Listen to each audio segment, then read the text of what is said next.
ராமானுஜதயா பாத்திரம் ஞான வைராக்கியபூஷணம் ஸ்ரீமத்வேங்கடநாதார்யம் வந்தே வேதாந்ததேசிகம் யோ நித்யமச்யுதபதாம்புஜயுக்மருக்ம வியாமோஹதஸ்ததிதராணி த்ருணாய மேனே अस्मद्गुरोर्भगवतोऽस्य दयैकसिन्धोः रामानुजस्य चरणौ शरणं प्रपद्ये चैत्रे चित्रासमुद्भूतं पाण्ड्यदेशे गणांशकं श्रीपराङ्कुशसद्भक्तं मधुरं कविमाश्रये यस्य सारस्वतं स्रोतो वकुलामोदवासितं श्रुतीनां विश्रमायालं शटारिं तमुपास्महे कावेरी व्रजातेयं वैकुण्ठं रङ्गमन्दिरं च वासुदेवो रङ्गेशः प्रत्यक्षं परमं पदं विमानं प्रणवाकारं वेदशृङ्गं महाद्भुतं श्रीरङ्गशायी भगवान् प्रणवार्த்தபிரகாசகः.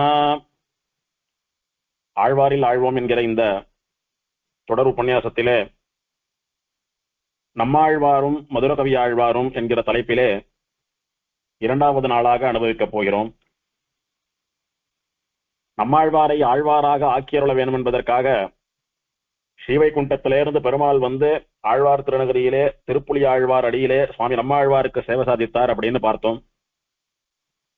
எம்பெருமான் ஸ்ரீமன் நாராயணன் நித்தியான பாயினியும் அப்படின்னு சொல்லக்கூடிய அனுதினமும் எம்பெருமானை விட்டு பிரியாமல் எப்போதும் கூடவே இருப்பவளான அகலகில்லேன் இறையுமென்று அலர்மேல் மங்கை உரைகின்றவளான அந்த பிராட்டியோடு கூட அந்த பிராட்டியினுடைய ஸ்வரூபங்களான பூமி தேவி என்ன, நீலாதேவி என்ன, இவர்களோடும் கூட தன்னுடைய திருவாபரணங்கள், திரு ஆயுதங்கள் இவர்களோடெல்லாம் கூட சர்வாலங்கார பூஷிதனாக கருட வாகனத்திலே ஆழ்வார் திருநகரியிலே திருப்புலி ஆழ்வார் அடியிலே சுவாமி நம்மாழ்வாருக்கு எம்பெருமான் சேவை சாதித்தான். பிறந்தது முதல் பகவானை யோகத்திலே சாட்சாத்காரம் பண்ணிக்கொண்டு அனுபவித்துக் கொண்டிருந்த நம்மாழ்வாருக்கு முதல் முறையாக எம்பெருமான் நேரிலே சேவை சாதித்தருள்கிறான். அப்போ எம்பெருமானுடையதான திருமேனி, அவனுடைய தேவிமார்கள், ஆயுதங்கள், பூஷணங்கள் இதெல்லாம் உள்ளது உள்ளபடி நம்மாழ்வார் தம்முடைய திருக்கண்களாலே சேவிக்கிறார். அதன் பிறகு எம்பெருமான் தன்னுடைய ரூபம், அதாவது திவ்யமங்கல விக்கிரகம், பெருமாள்னா எப்படி இருப்பார் அப்படின்றத நம்மாழ்வாருக்கு காட்டி கொடுத்துட்டார். பெருமாளுடைய திருமேனி தெரிஞ்சு போயிடுத்து ஆழ்வாருக்கு. பெருமாளுடையதான ஸ்வரூபம், அதாவது அவனுடைய தன்மை என்ன அப்படின்றத காட்டி கொடுக்கிறார் பெருமாள். அதையும் நம்மாழ்வார் உணர்றார். பெருமாளுடைய குணங்கள் என்னென்ன அப்படின்னு எம்பெருமானுடைய குணங்கள் முழுக்க புரியும்படி நம்மாழ்வாருக்கு பெருமாள் அனுகிரகம் பண்றார். பெருமாளுடையதான குணங்களும் புரியுறது நம்மாழ்வாருக்கு. அதன் பிறகு எம்பெருமான் தன்னுடைய விபூத்தின்னு சொல்லக்கூடிய அவனுடையதான ஐஸ்வர்யம், அதாவது நித்திய விபூத்தின்னு சொல்லக்கூடிய ஸ்ரீவைகுண்டம் என்ன, லீலா விபூத்தின்னு சொல்லக்கூடிய மற்ற லோகங்கள் என்ன, இது எல்லாத்தையும் கூட உள்ளது உள்ளபடி நம்மாழ்வாருக்கு எம்பெருமான் காட்டி கொடுக்கிறான். ஆழ்வார் திருநகரியிலே திருப்புலி ஆழ்வார் அடியிலே இருந்தபடியே எல்லாவற்றையும் ஒரே க்ஷணத்திலே நம்மாழ்வார் கண்டு களிக்கிறார். இதையெல்லாம் கண்ணால பாக்குறது அப்படின்னு சொல்றது அதுவே நமக்கெல்லாம் முடியாத காரியம். ஆழ்வாரானபடினாலே பெருமாள் காட்டி கொடுக்க இவர் சுலபமா பார்த்துட்டார். அப்படியே பார்த்தாலும் பார்த்த விஷயங்கள்ல எல்லாம் ஞாபகம் வச்சுக்கிறதுன்றது ரொம்ப கஷ்டம் நமக்கெல்லாம். ஆனா இவெல்லாம் பகவானுடைய அனுகிரக பாத்திரமானபடினாலே இவனா ஞாபகம் வச்சுப்பா. நமக்கு சம்சாரத்தினால மறதின்றது உண்டோ, இவாளுக்கு சம்சாரம் இல்லைன்றபடினால மறதி கிடையாது இவாளுக்கு. நாம பார்க்கிற வஸ்துக்கள்லாம் நமக்கு தெளிவா புரியறது இல்ல. அதுக்கு காரணம் நம்முடைய அஞ்ஞானம்னு சொல்லக்கூடிய அறியாமை. இவர்கள் மகா ஞானவான்களானபடினாலே, பகவான் விஷயமான ஞானமே கைவந்தவர்களானபடினாலே இந்த ஞானமெல்லாம் ஒரு பெரிய விஷயமே இல்லை இவாளுக்கு. அதனால ஒரு வஸ்துவை உள்ளது உள்ளபடி புரிந்து கொள்ளக்கூடிய சக்தி படைத்தவ ஆழ்வார்கள்லாம். அப்படி பார்க்கிற வஸ்துவ அதனுடைய பெருமைக்கு சேர புரிந்து கொண்டு அதை மனசிலே ஞாபகம் வைத்துக் கொண்டு அதை உள்ளது மாறாமல் பிரபந்தமாக அருளை செய்யக்கூடிய ஒரு விசேஷ சக்தியும் படைத்தவர்கள் ஆழ்வார்கள். நாம நிறைய விஷயத்தை பார்ப்போம், ஓரளவுக்கு அந்த விஷயங்கள்லாம் புரியக்கூட செய்யும். அந்த விஷயங்களை ஞாபகமும் வைத்துக் கொள்வோம். அதை திரும்ப சொல்லணும்னா நமக்கு முடியாது. அப்படியே சொன்னாலும் உள்ளது உள்ளபடி சொல்றோமான்னு கேட்டா சந்தேகம்தான். ஆனா ஆழ்வார்கள் அப்படி அல்ல. பகவான் தானே தன்னையும் தன்னை சார்ந்த வஸ்துக்களையும் காட்டி கொடுக்கிறான். அதுதான் ஆழ்வார் சொல்றார், மயர்வு அற மதிநலம் அருளினன், குழப்பமே இல்லாதபடிக்கு தெரிந்த ஞானத்தை கொடுத்தான் எம்பெருமான் அப்படின்னு. அப்படி பகவானாலே ஞானம் கொடுக்கப்பட்டபடியினாலே உள்ளது உள்ளபடி பார்த்து உணர்ந்து அது அப்படி பிரபந்தங்களாக அருளி செய்தார்கள் ஆழ்வார்கள். ஆக ஆழ்வார்கள் இந்த பிரபந்தங்கள்னு சொல்லக்கூடிய தமிழ் மறையை எழுதுறா, அனுகிரகிக்கிறா அப்படின்னா பகவான் அவர்களுக்கு எல்லாவற்றையும் காட்டி கொடுக்க வேணும். அந்த மாதிரி நம்மாழ்வாரை கொண்டு திவ்ய பிரபந்தம் அருளி செய்ய வேண்டிய வேலை வந்து விட்டபடியினாலே பெருமாள் இதெல்லாம் பண்றார். இப்போ நம்மாழ்வாருக்கு குழப்பமே இல்லாமல் யதாவஸ்திதமான ஞானம் தெளிவா வந்துடுத்து. உடனே நம்மாழ்வார் என்ன பண்ணார், பிரபந்தம் பாட ஆரம்பிக்கிறார். ஆழ்வார்களுடைய அவதாரம், குறிப்பா நம்மாழ்வாருடைய அவதாரம் எதற்கு? எய்தற்கு அரிய மறைகளை 1000 இன்தமிழால் செய்தற்கு உலகில் வரும் சடகோபன் அப்படின்னார் அமுதனார். நிறைய பேருக்கு வேதம் கத்துக்கிறதுக்கே அதிகாரம் இல்லைன்றபடியினால எல்லோரும் கத்துக்கிறதுக்கு கஷ்டமா இருக்கக்கூடியது வேதம். சில பேருக்கு வேதம் கத்துக்கிறதுக்கு அதிகாரம் இருந்தாலும் அதை கத்துண்டு அவ மனசுல ஞாபகம் வச்சுண்டு அதை புரிஞ்சுக்கிறதுக்கு கஷ்டமா இருக்கு. அப்படியே கத்துண்டாலும் கூட அதனுடைய அர்த்த விசேஷங்கள் எல்லாம் தெளிவா புரிந்து அதனால உணர வேண்டிய தத்வைத புருஷார்த்தங்கள், அர்த்த பஞ்சகம் இதெல்லாம் புரிஞ்சுக்கிறது இன்னும் கஷ்டமா இருக்கு. அப்படி அதெல்லாம் புரிஞ்சாலும் கூட அதனுடைய பிரயோஜனமா பக்தியோ பிரபத்தியோ பண்ணி பெருமாள் அடையிறதுன்னு சொல்றதுதான் வேதம் கத்துன்றதுடைய, வேதத்தினுடைய அர்த்தத்தை கிரகிச்சுன்றதுடைய சாரம், முக்கியமான பலன். அதை எத்தனை பேர் பண்றா அப்படின்னு பார்த்தா கேவல வேதாத்தியனம் மட்டும் பண்ணிட்டு நிறுத்துறவா தான் நிறைய பேர். அதனாலதான் சொல்றார் அமுதனார், எய்தற்கு அரிய மறைகளை. வேதத்தினுடைய நோக்கம் என்ன? எம்பெருமானுடைய திருவடிகள்ல இந்த ஜீவனை சேர்க்கிறது. ஒருத்தன் வேதம் கத்துண்டானா அவன் மோட்சத்துக்கு போயானோ, அப்படி அவன் மோட்சத்துக்கு போலன்னா அவன் வேதம் கத்துண்டு பிரயோஜனம் இல்லைன்னு அர்த்தமா இருது. அப்படி எய்தற்கு அரிய மறைகளை 1000 இன்தமிழால் செய்தற்கு, சம்ஸ்கிருதம் தெரியாதவா, கேவலம் தமிழ் மட்டுமே தெரிஞ்சவா, வேதத்துல அதிகாரம் இருக்கிறவா தான் இல்லாம எல்லோரும், புருஷாதான் இல்லாம ஸ்திரீகளும், இப்படி எல்லோரும் எய்துவதற்கு எளிவதாக மறைகளை மாற்றுவதற்காக அவதாரம் பண்ணினவர் நம்மாழ்வார். வேதம் சொல்றதுக்கு எல்லாருக்கும் அதிகாரம் இல்லை, சொன்னாலும் அர்த்தம் புரியாது, அர்த்தம் புரிஞ்சிருந்தாலும் கடைபிடிக்கிறதுக்கு கஷ்டம். இது அப்படியே எல்லாருக்கும் அதிகாரம் இருக்கக்கூடியதா, எல்லோராலும் கடைபிடிக்கக்கூடியதா, சுலபமா தமிழ்ல ஆச்சரியமான பாசுரங்களா, திருவாய்மொழி பாசுரங்களா மாத்தணும்ன்றதுக்காக ஆழ்வாருடைய அவதாரம். அப்படி ஆழ்வார் எம்பெருமானிடத்துல என்னென்னவெல்லாம் சேவித்து அனுபவிச்சு மனசுல உள்வாங்கின்றாரோ அதெல்லாம் ஒரு நிமிஷம் மனசுல வச்சுட்டு தியானம் பண்றார் ஆழ்வார். என்னென்னவெல்லாம் சேவித்தோம், பெருமாள் என்னென்ன ஞானத்தை எல்லாம் கொடுத்தான், எதையெல்லாம் காட்டி கொடுத்தான், எதெல்லாம் கண்ணால பார்த்தோம், எதெல்லாம் உள்ளபடி புரிஞ்சுட்டோம் அப்படின்னு மொத்தத்தையும் ஆழ்வார் மனசுல அப்படி ஓட்டி பார்க்கிறார். பார்த்துட்டு அந்த அனுபவத்தை ஆழ்வாரால கட்டுப்படுத்த முடியல. சுவாமி நான் பெருமாளையே பார்த்துட்டேன், பிராட்டிமார்களை நேர பார்த்துட்டேன், கருடன் முதலான நித்தியசூரிகளை பார்த்துட்டேன், பெருமாளுடைய ஆபரணங்களை பார்த்துட்டேன், பெருமாளுடைய குணங்கள் புரிஞ்சு போயிடுத்து, பெருமாளுடைய ஐஸ்வர்யம் தெரிஞ்சு போயிடுத்து, பெருமாளுடைய தன்மை ஸ்வரூபம் தெரிஞ்சு போயிடுத்து, பெருமாளுடைய ஆயுதங்கள் எல்லாம் பார்த்துட்டேன். அந்த பகவானுடையதான அனுபவம் எனக்கு அப்படி மட திறந்த வெள்ளம் போல பாயறது. இதுக்கு மேல பகவானுடைய அனுபவத்தை எனக்குள்ளேயே வச்சுட்டு இருந்தேனா என்னால தாங்க முடியல. அதனால அந்த அனுபவ பட்டிவாகம் ஆழ்வாருக்குள்ளே வெள்ளமாக பெருக்கெடுத்த அந்த அனுபவம்னு சொல்லக்கூடிய ஆறு ஆழ்வாரையும் மீறி அப்படி பிரவகிச்சு பிச்சுண்டு ஓடுறது வெளியில. இப்போ அப்படி வெளியில வந்த அந்த ஆற்று பிரவாகம் தான் திருவிருத்தம் முதலான 4 திவ்ய பிரபந்தங்களாக வடிவெடுத்தது. 4 வேதங்களினுடைய சாரமாக நம்மாழ்வார் தான் அனுபவித்த விஷயங்களை எல்லாம் 4 திவ்ய பிரபந்தங்களாக தமிழிலே அருளி செய்கிறார் சுவாமி. வேதத்தினுடைய சாரமாக இருக்கக்கூடியது வேதாந்த சாஸ்திரம். அந்த வேதாந்த சாஸ்திரத்தினுடைய சாரமாக முக்கியமான விஷயங்களை தன்னகத்தே கொண்டுள்ளது நமக்கெல்லாம் சமாசிரயண காலத்தில் உபதேசம் பண்ணப்படுகிற திருவஷ்டாராட்சரம் சொல்லக்கூடியதான திருமந்திரம், நாராயண மந்திரம். அந்த நாராயண மந்திரத்தை தெரிஞ்சுண்டா வேதத்தினுடைய முக்கியமான பாகமா இருக்கக்கூடிய வேதாந்த சாரத்தினுடைய தாத்பரியத்தை தெரிஞ்சுக்கலாம். அப்போ திருமந்திரார்த்தம் என்பது எல்லா சைவைஷ்ணவர்களுக்கும் எல்லா சரணாகதர்களுக்கும் அவசியம் அறிய வேண்டிய ஒண்ணு. திருவஷ்டாட்சர மந்திரத்தினுடைய அர்த்தத்தை தெளிவாக அறிந்து புரிந்து உணர வேணும், அது முக்கியம். அந்த திருமந்திர அர்த்தத்தை,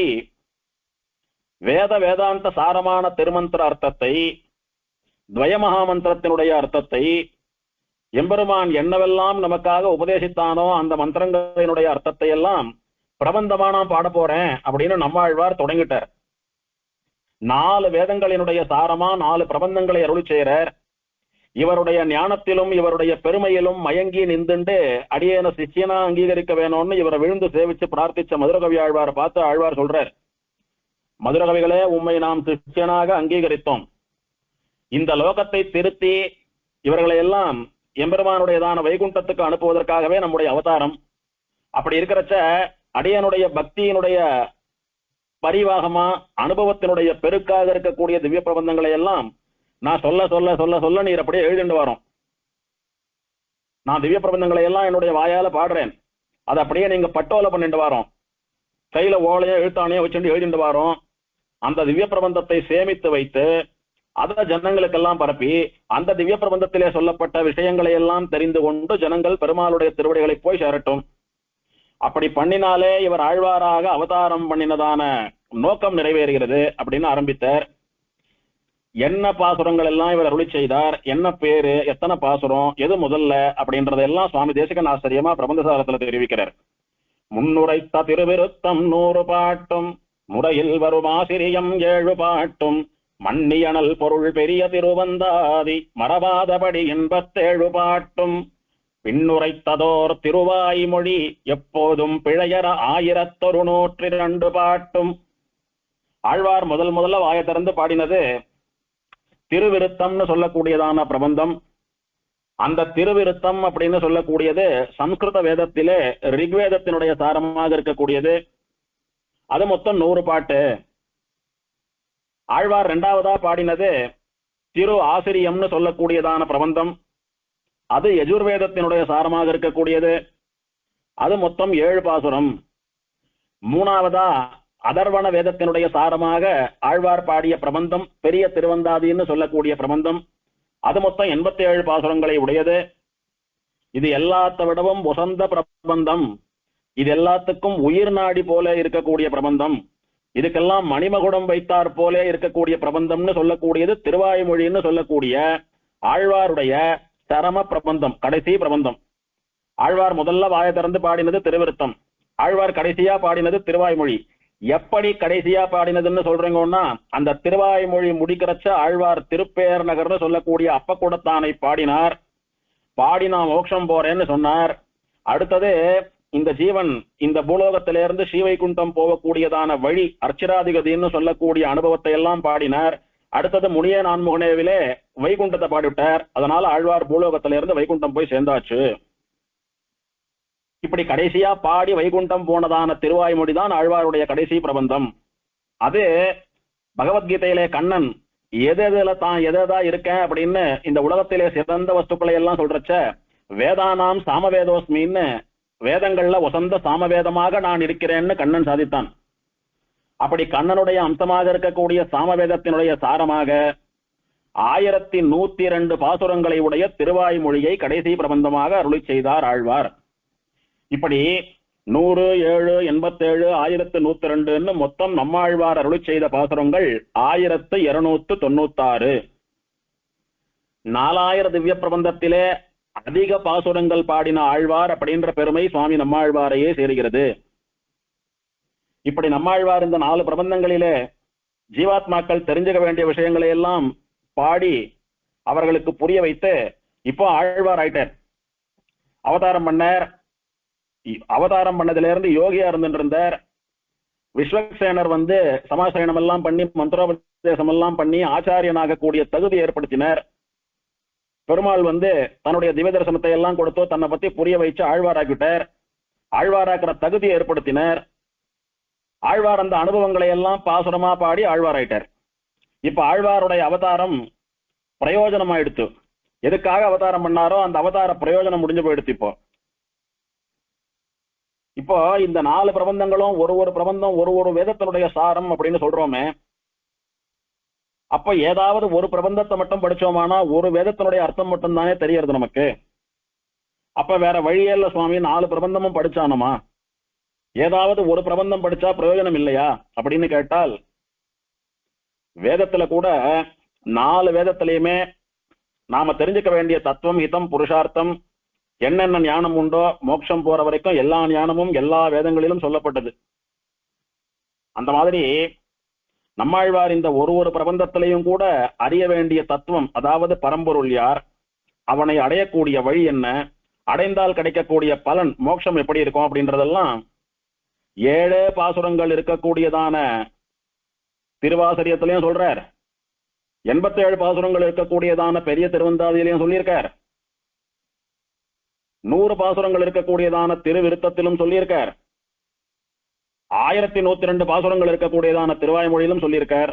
அதனால சுவாமி தேசிகன பில்லலோகாச்சாரியர் சாதித்தது போல ஓரொன்று தானே அமையாத ஒண்ணு இந்த 4 பிரபந்தத்துல ஒரு பிரபந்தத்தை தெரிஞ்சின்றாலும் கூட அவனுக்கு மோட்சம் உண்டு. அப்படி தெரிஞ்சுக்க வேண்டிய விஷயங்களை எல்லாம், வேதத்தினுடைய சாரமான விஷயங்களை எல்லாம் ஒரு பிரபந்தத்திலும் ஆழ்வார் அருளி செய்திருக்கிறார் அப்படின்றது இவருடைய பெருமை. இப்போ இதெல்லாம் உபதேசம் பண்ணினாரே, அத அர்த்தத்தோடு கூட மதுர கவி ஆழ்வாருக்கு உபதேசம் பண்றார் ஆழ்வார். ஆழ்வார் பாசுரமா பாடினார். பாடின பாசுரங்களை எல்லாம் மதுர கவி ஆழ்வார் அப்படி ஓலையில எழுதி வச்சார். ஆனா அதுக்கு அவருக்கு அர்த்தம் தெரிய வேணாமா? இப்ப நமக்கு திருவாய்மொழிக்கு வியாக்கியானம் எல்லாம் இருக்கு, ஆச்சாரியால் காலக்ஷேபம் சொல்றா, உபன்யாசம் எல்லாம் கேட்கிறோம், அர்த்தம் புரியுறது. அப்ப வியாக்கியானம் இல்ல, காலக்ஷேபமே ஆரம்பிக்கல, அப்பதான் திருவாய்மொழி முதலான 4 பிரபந்தங்கள் அனுகிரகமாயிருக்கு ஆழ்வார் இடத்துல இருந்து. அப்போ முதல் சிஷ்யரான நம்மாழ்வார், மதுரகவி ஆழ்வாருக்கு நம்மாழ்வார் அதனுடைய அர்த்தங்களை எல்லாம் உபதேசம் பண்ண வேண்டாமா? உபதேசம் பண்றார். எப்படின்னா, நம்மளாட்டம் ஒரு பாட்டு, ஒரு வரி, ஒரு வார்த்தைன்னு சொல்லி அர்த்தம் சொல்லல. விஸ்வக்சேனர் எப்படி இவருக்கு ஒரு க்ஷணத்துல தெரிஞ்சுக்க வேண்டிய எல்லா ஞானமும் ஏற்படும்படி அனுகிரகம் பண்ணாரோ, அந்த மாதிரி நம்மாழ்வார் உபதேசம் பண்ணக்கூடிய ஒரு பாசுரத்தினுடைய அர்த்தமும் அவர் காதால கேட்டு கையால எழுதுற செய்ய அவருக்கு முழுசா புரிஞ்சுன்படியா நம்மாழ்வார் அனுகிரகம் பண்ணினார். இப்படி காதால கேட்கிற பாசுரத்தை எல்லாம் கையால எழுதின்னு இருக்கார். மனசுல அதனுடைய அர்த்தங்களை எல்லாம் அசை போடுறார். ஆத்மா அந்த பாசுரத்தினுடைய அர்த்தத்தை எல்லாம் உணர்ந்துடுத்து. இப்படி உபதேசம் வாங்கிக் கொள்கிற தசையிலேயே அதை உணர்வு பூர்வமாக அறிந்த ஒரு சிஷ்யராக மதுரகவி ஆழ்வார் ஆனார். அப்படின்னா அது நம்மாழ்வாருடையதான் அனுகிரகம். இப்படி நம்மாழ்வார் வாயாலே பாசுரங்களை எல்லாம் உபதேசிக்கப்பட்ட பெருமை, அதனுடைய அர்த்தங்களை எல்லாம் தெளிவிக்கப்பட்ட பெருமை, அந்த அர்த்தத்தினாலே ஏற்படக்கூடிய நிஷ்டை, திருவாய்மொழி பாசுரம் படிச்சா எப்படி ஒருத்தன் வாழணும்னு சொல்லக்கூடியதான நிஷ்டை, அந்த நிஷ்டையும் கை வந்துடுத்து மதுரகவி ஆழ்வாருக்கு. நமக்கு ஒரு விஷயத்தை உபதேசம் பண்றா, ஒரு பாசுரமோ மந்திரமோ உபதேசம் பண்றா, கேட்டுக்கிறோம், திரும்ப சொல்றோம், அர்த்தம் புரிஞ்சு போயிடுறதா?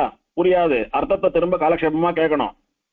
அர்த்தம் தெரிஞ்சுட்டா மட்டும் அது அப்படியே நம்மளுடைய அனுஷ்டானத்துக்கு பழக்கத்துக்கு வந்துடுறதா?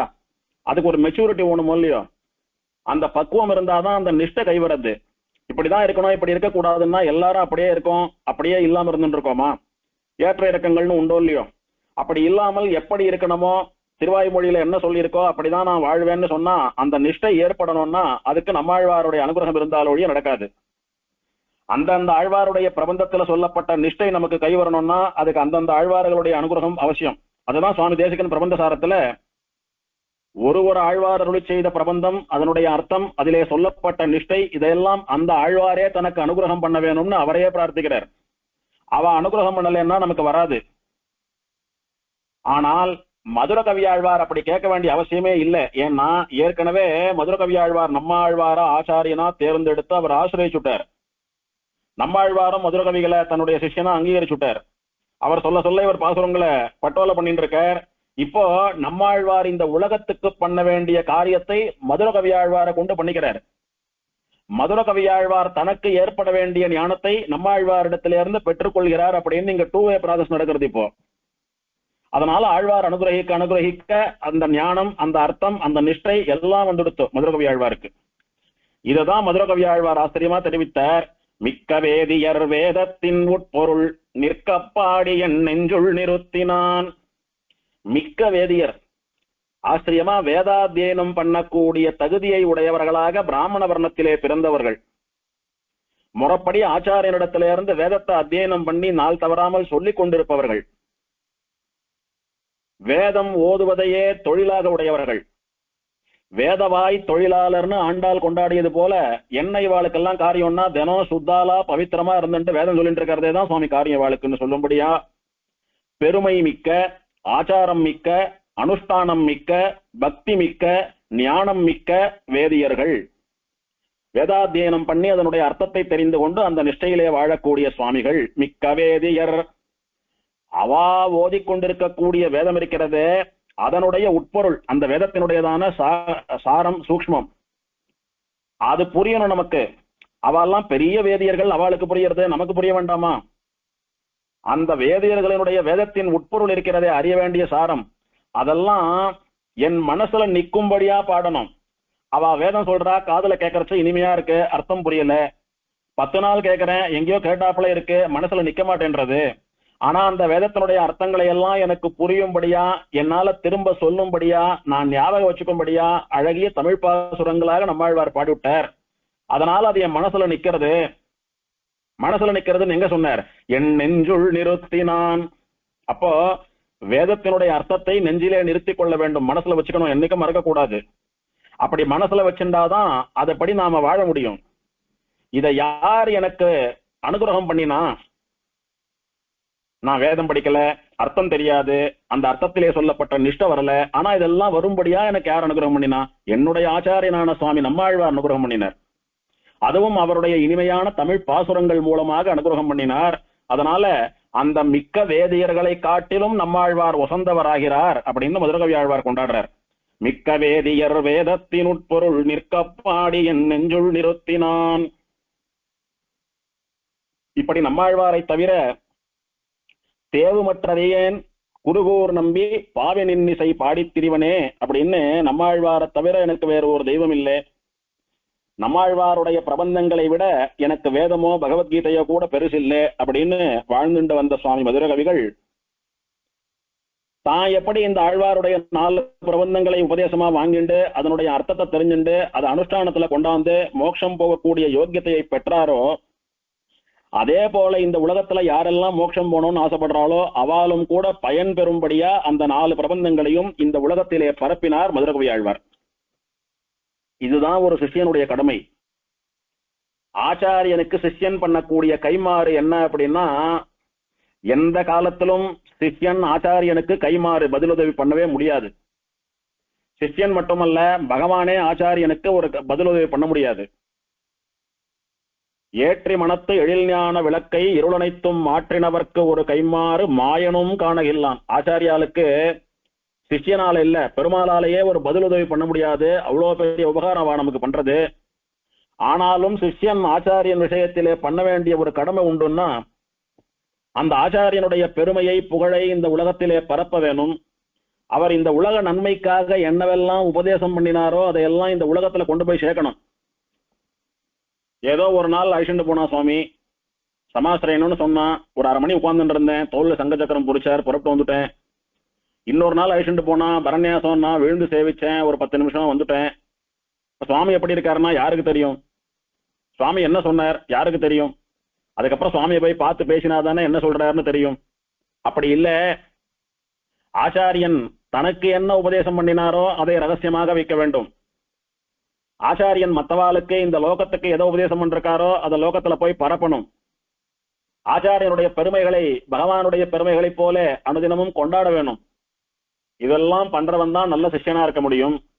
அப்போதான் இவனுடைய ஞானம் வளர்கிறது, இவனுக்கு கைங்கரியம்னு சொல்லக்கூடிய செல்வம் நிலைக்கிறது. அப்படி ஆச்சாரியனை கொண்டாடாதவனுடைய ஞானம் சுருங்கி போகும், ஞானமே இருக்காது அவனுக்கு.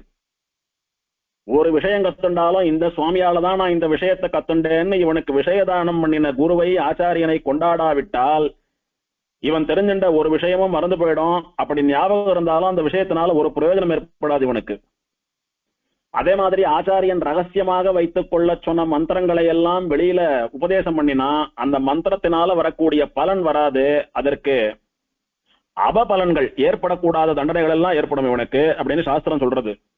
குரும் பிரகாஷயே தீமான் மந்திரம் எத்தனேன கோபயேத்து அப்பிரகாஷாபியாம் பிரகாஷாபியா க்ஷீயத்தே சம்பதாயுஷி. ஆச்சாரியனை கொண்டாடாதவனும் கெட்டான், மந்திரத்தை வெளியிட்டவனும் கெட்டான். அதனால ஒரு சிஷ்யன் எப்படி இருக்கணும் அப்படின்றதுக்கு நல்ல உதாரணம் சுவாமி மதுரகவி ஆழ்வார். எப்போதும் நம்மாழ்வாருடைய பெருமையை உலகில் பரப்புவதையே தன்னுடைய மூச்சாக கொண்டிருந்தார்.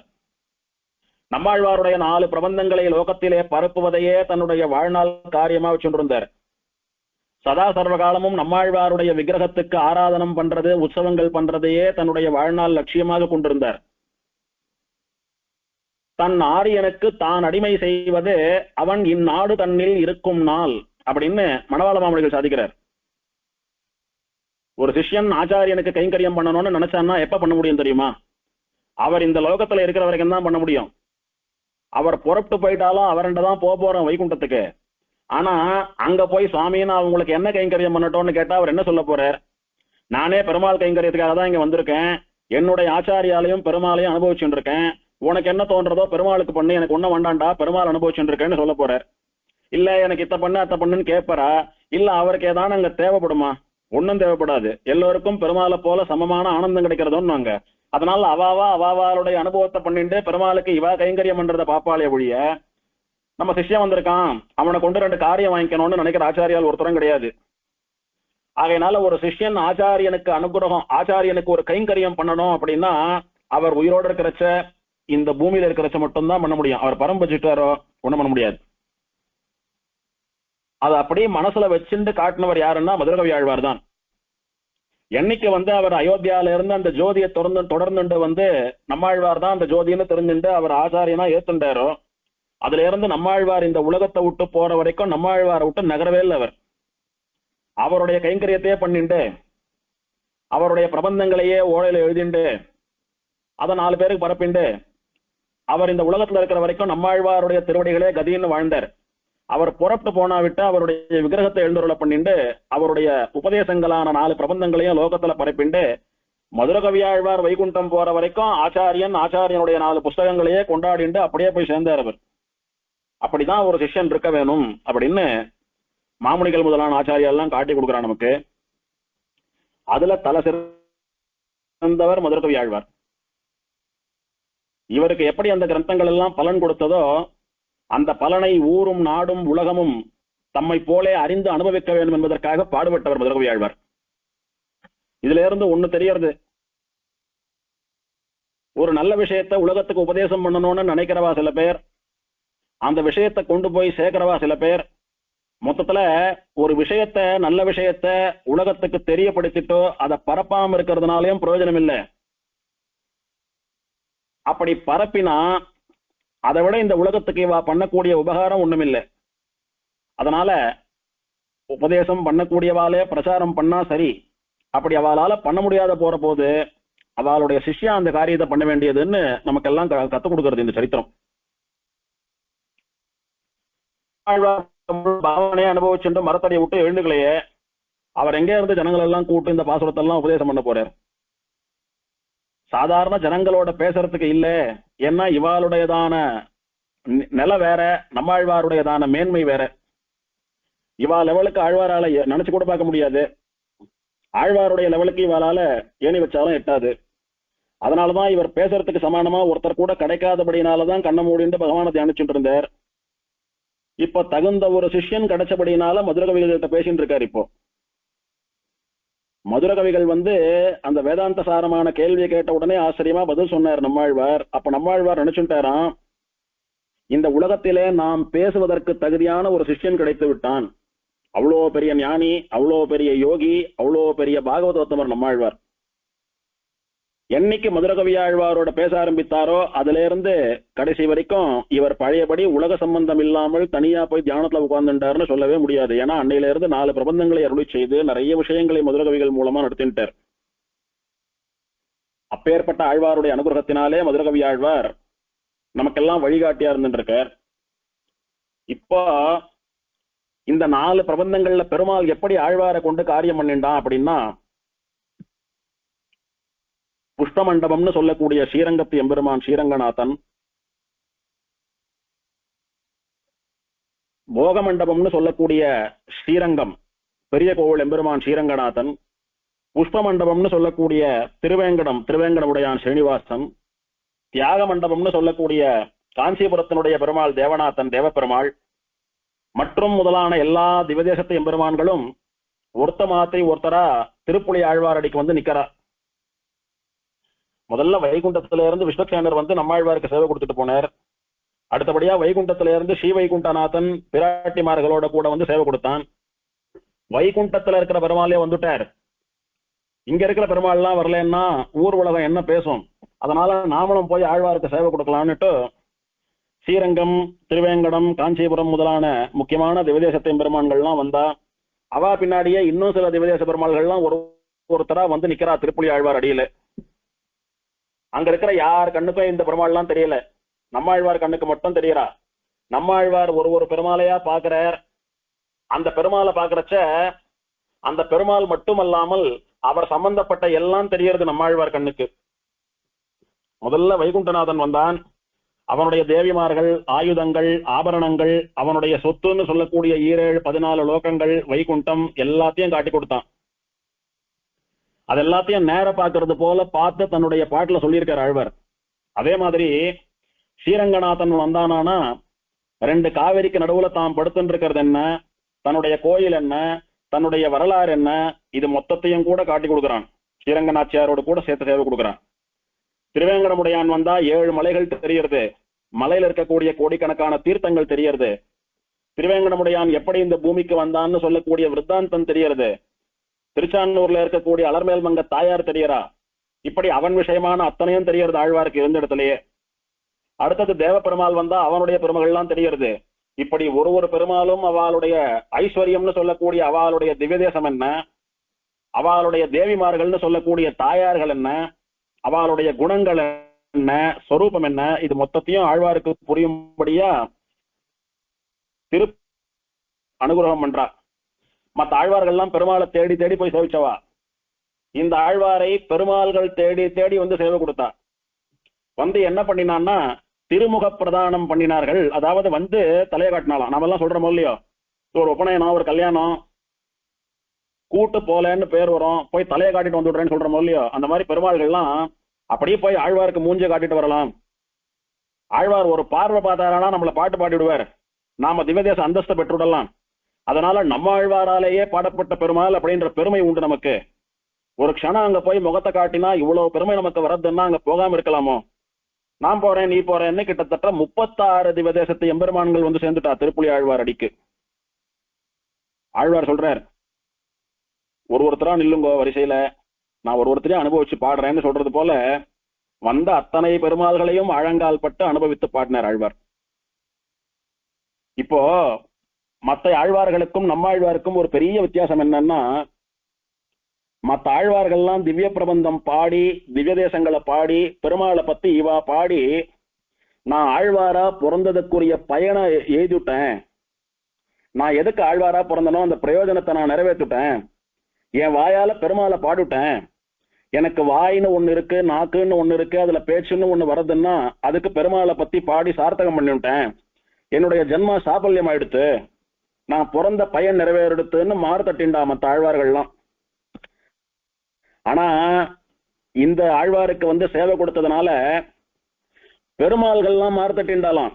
நான் பெருமாள் அப்படின்றதுக்கு அடையாளமா இந்த ஆழ்வார் வாயால பாட்டு வாங்கி விட்டேன், என்னுடைய ஊர் திவ்யதேசம் அப்படின்னு இந்த ஆழ்வாரால கொண்டாடப்பட்டு விட்டது, நான் இத்தனை வருஷமா இந்த பூமியில எதுக்கு விக்கிரகமா இருந்து சேவை கொடுக்குறேன்னா ஒருவேளை நம்ம ஆழ்வார் வாயில பாட்டு வாங்குறதுக்கு தான் காத்துட்டு இருந்தேன் போல் இருக்கு, வாங்கிட்டேன், அதனால அர்ச்சாவதாரமா விக்கிரகமா நான் எடுத்த பிறவி, அர்ச்சாவதாரம்னு சொல்லக்கூடிய இந்த பிறவியினுடைய பயனை நான் எழுதி விட்டேன் அப்படின்னு பெருமாள்கள்லாம் நினைச்சுக்கிறாளாம்.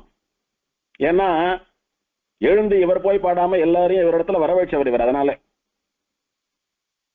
எம்பெருமான்கள் அந்த 36 திவதேசத்து எம்பெருமான்கள் தாங்களும் எம்பெருமான் உளனாகவே என்கிறபடியே சத்தை பெற்று நின்றார்கள் அப்படின்னு குரு பரம்பரை சொல்றது. பெருமாள் இருக்காரா இல்லையா, தெய்வம்னு ஒண்ணு இருக்கா இல்லையா அப்படின்னு இந்த உலகத்துல எத்தனை சண்டைகள் நடக்கிறது.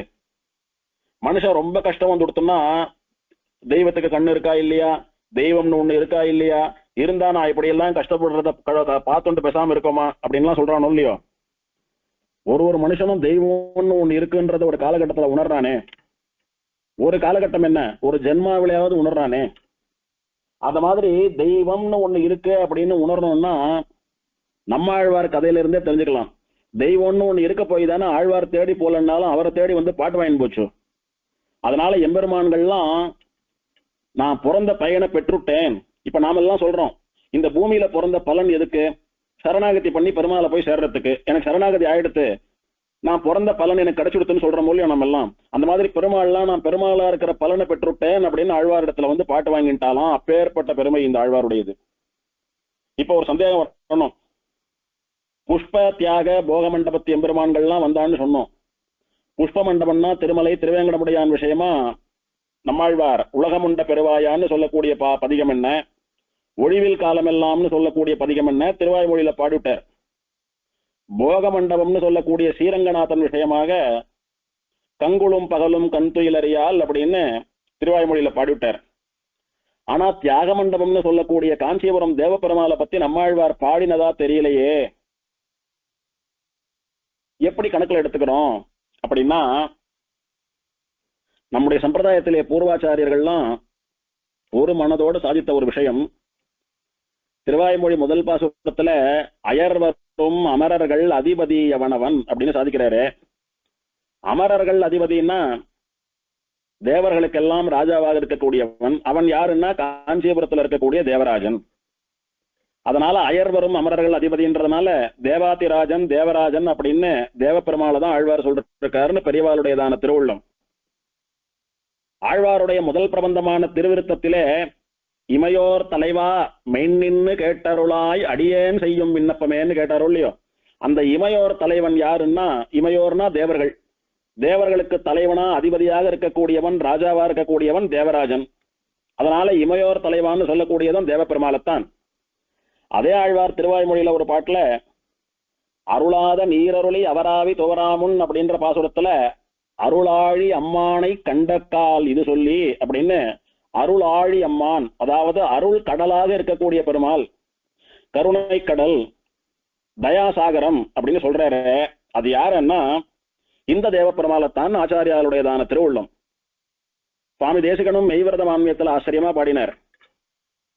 அருளால பெருமாள் என்றும் அருளாழி அம்மான் என்றும் அப்படின்னார். அந்த அருளாழி அம்மான் அப்படின்னு யாருன்னு நம்மாழ்வார் பேரை குறிப்பிடாம பாடிவிட்டார், மேம்போக்கா பாடிவிட்டார். அது இந்த பெருமாள் தான் அப்படின்னு சுவாமி தேசிகன் நமக்கு காட்டி கொடுத்தார். அந்த மாதிரி அருளாழி அம்மான், இமையோர் தலைவா, அயர்வரும் அமரர்கள் அதிபதி இப்படின்னு எல்லாம் குறிப்பிட்டது தேவப்பெருமாளை. அதனால தேவப்பெருமாளும் ஆழ்வாருக்கு போய் சேவை சாதித்தான் அப்படின்னு சொல்றது உண்டு. இது இல்லாம சுவாமி தேசிகன் சாதிக்கிறார் திருவாய்மொழியை பத்தி.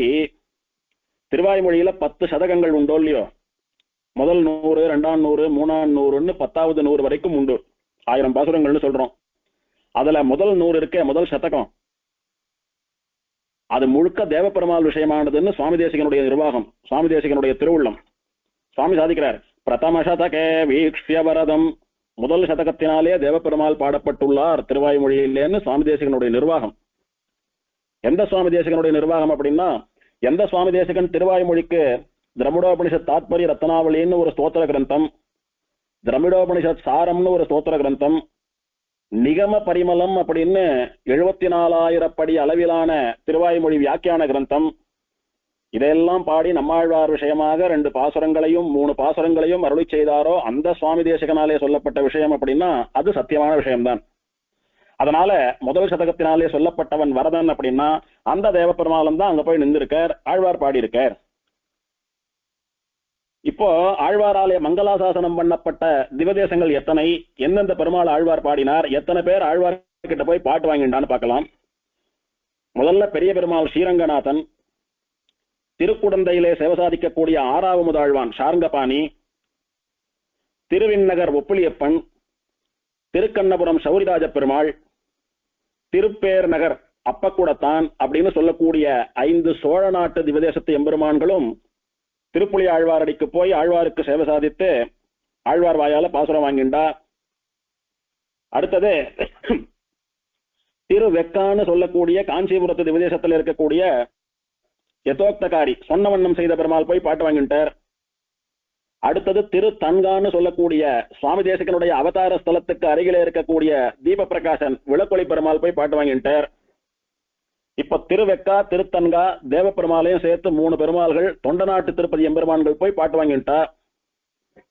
அடுத்தது திருக்குறுங்குடி ஸ்ரீ வைஷ்ணவ நம்பி, வானமாமலை தெய்வநாயகன், ஸ்ரீவைகுண்டம் கள்ளப்பிரான், திருவர குணமங்கைன்னு சொல்லக்கூடிய நத்தம் திவதேசம் விஜயாசனர், தென் திருப்பேரை மகர நெடுங்குழைக்காதன், திருப்புளிங்குடி காய்சனவேந்தன், திருத்தொலைவெள்ளி மங்கலம்னு சொல்லக்கூடிய இரட்டை திருப்பதியிலே ஒரு திருப்பதியில் அரவிந்த லோச்சனனும் இன்னொரு திருப்பதியில் தேவர் பிரானும், நம்மாழ்வாருடைய தாயார் தோப்பனார்னு சொல்லக்கூடிய பெருமாள், மதுரகவியாழ்வார் அவதாரம் பண்ணின திருக்கோளூர் வைத்தமாநிதி பெருமாள், திருக்குழந்தைன்னு சொல்லக்கூடிய திவதேசத்து மாயப்பிரான், மாயக்கூத்தன்,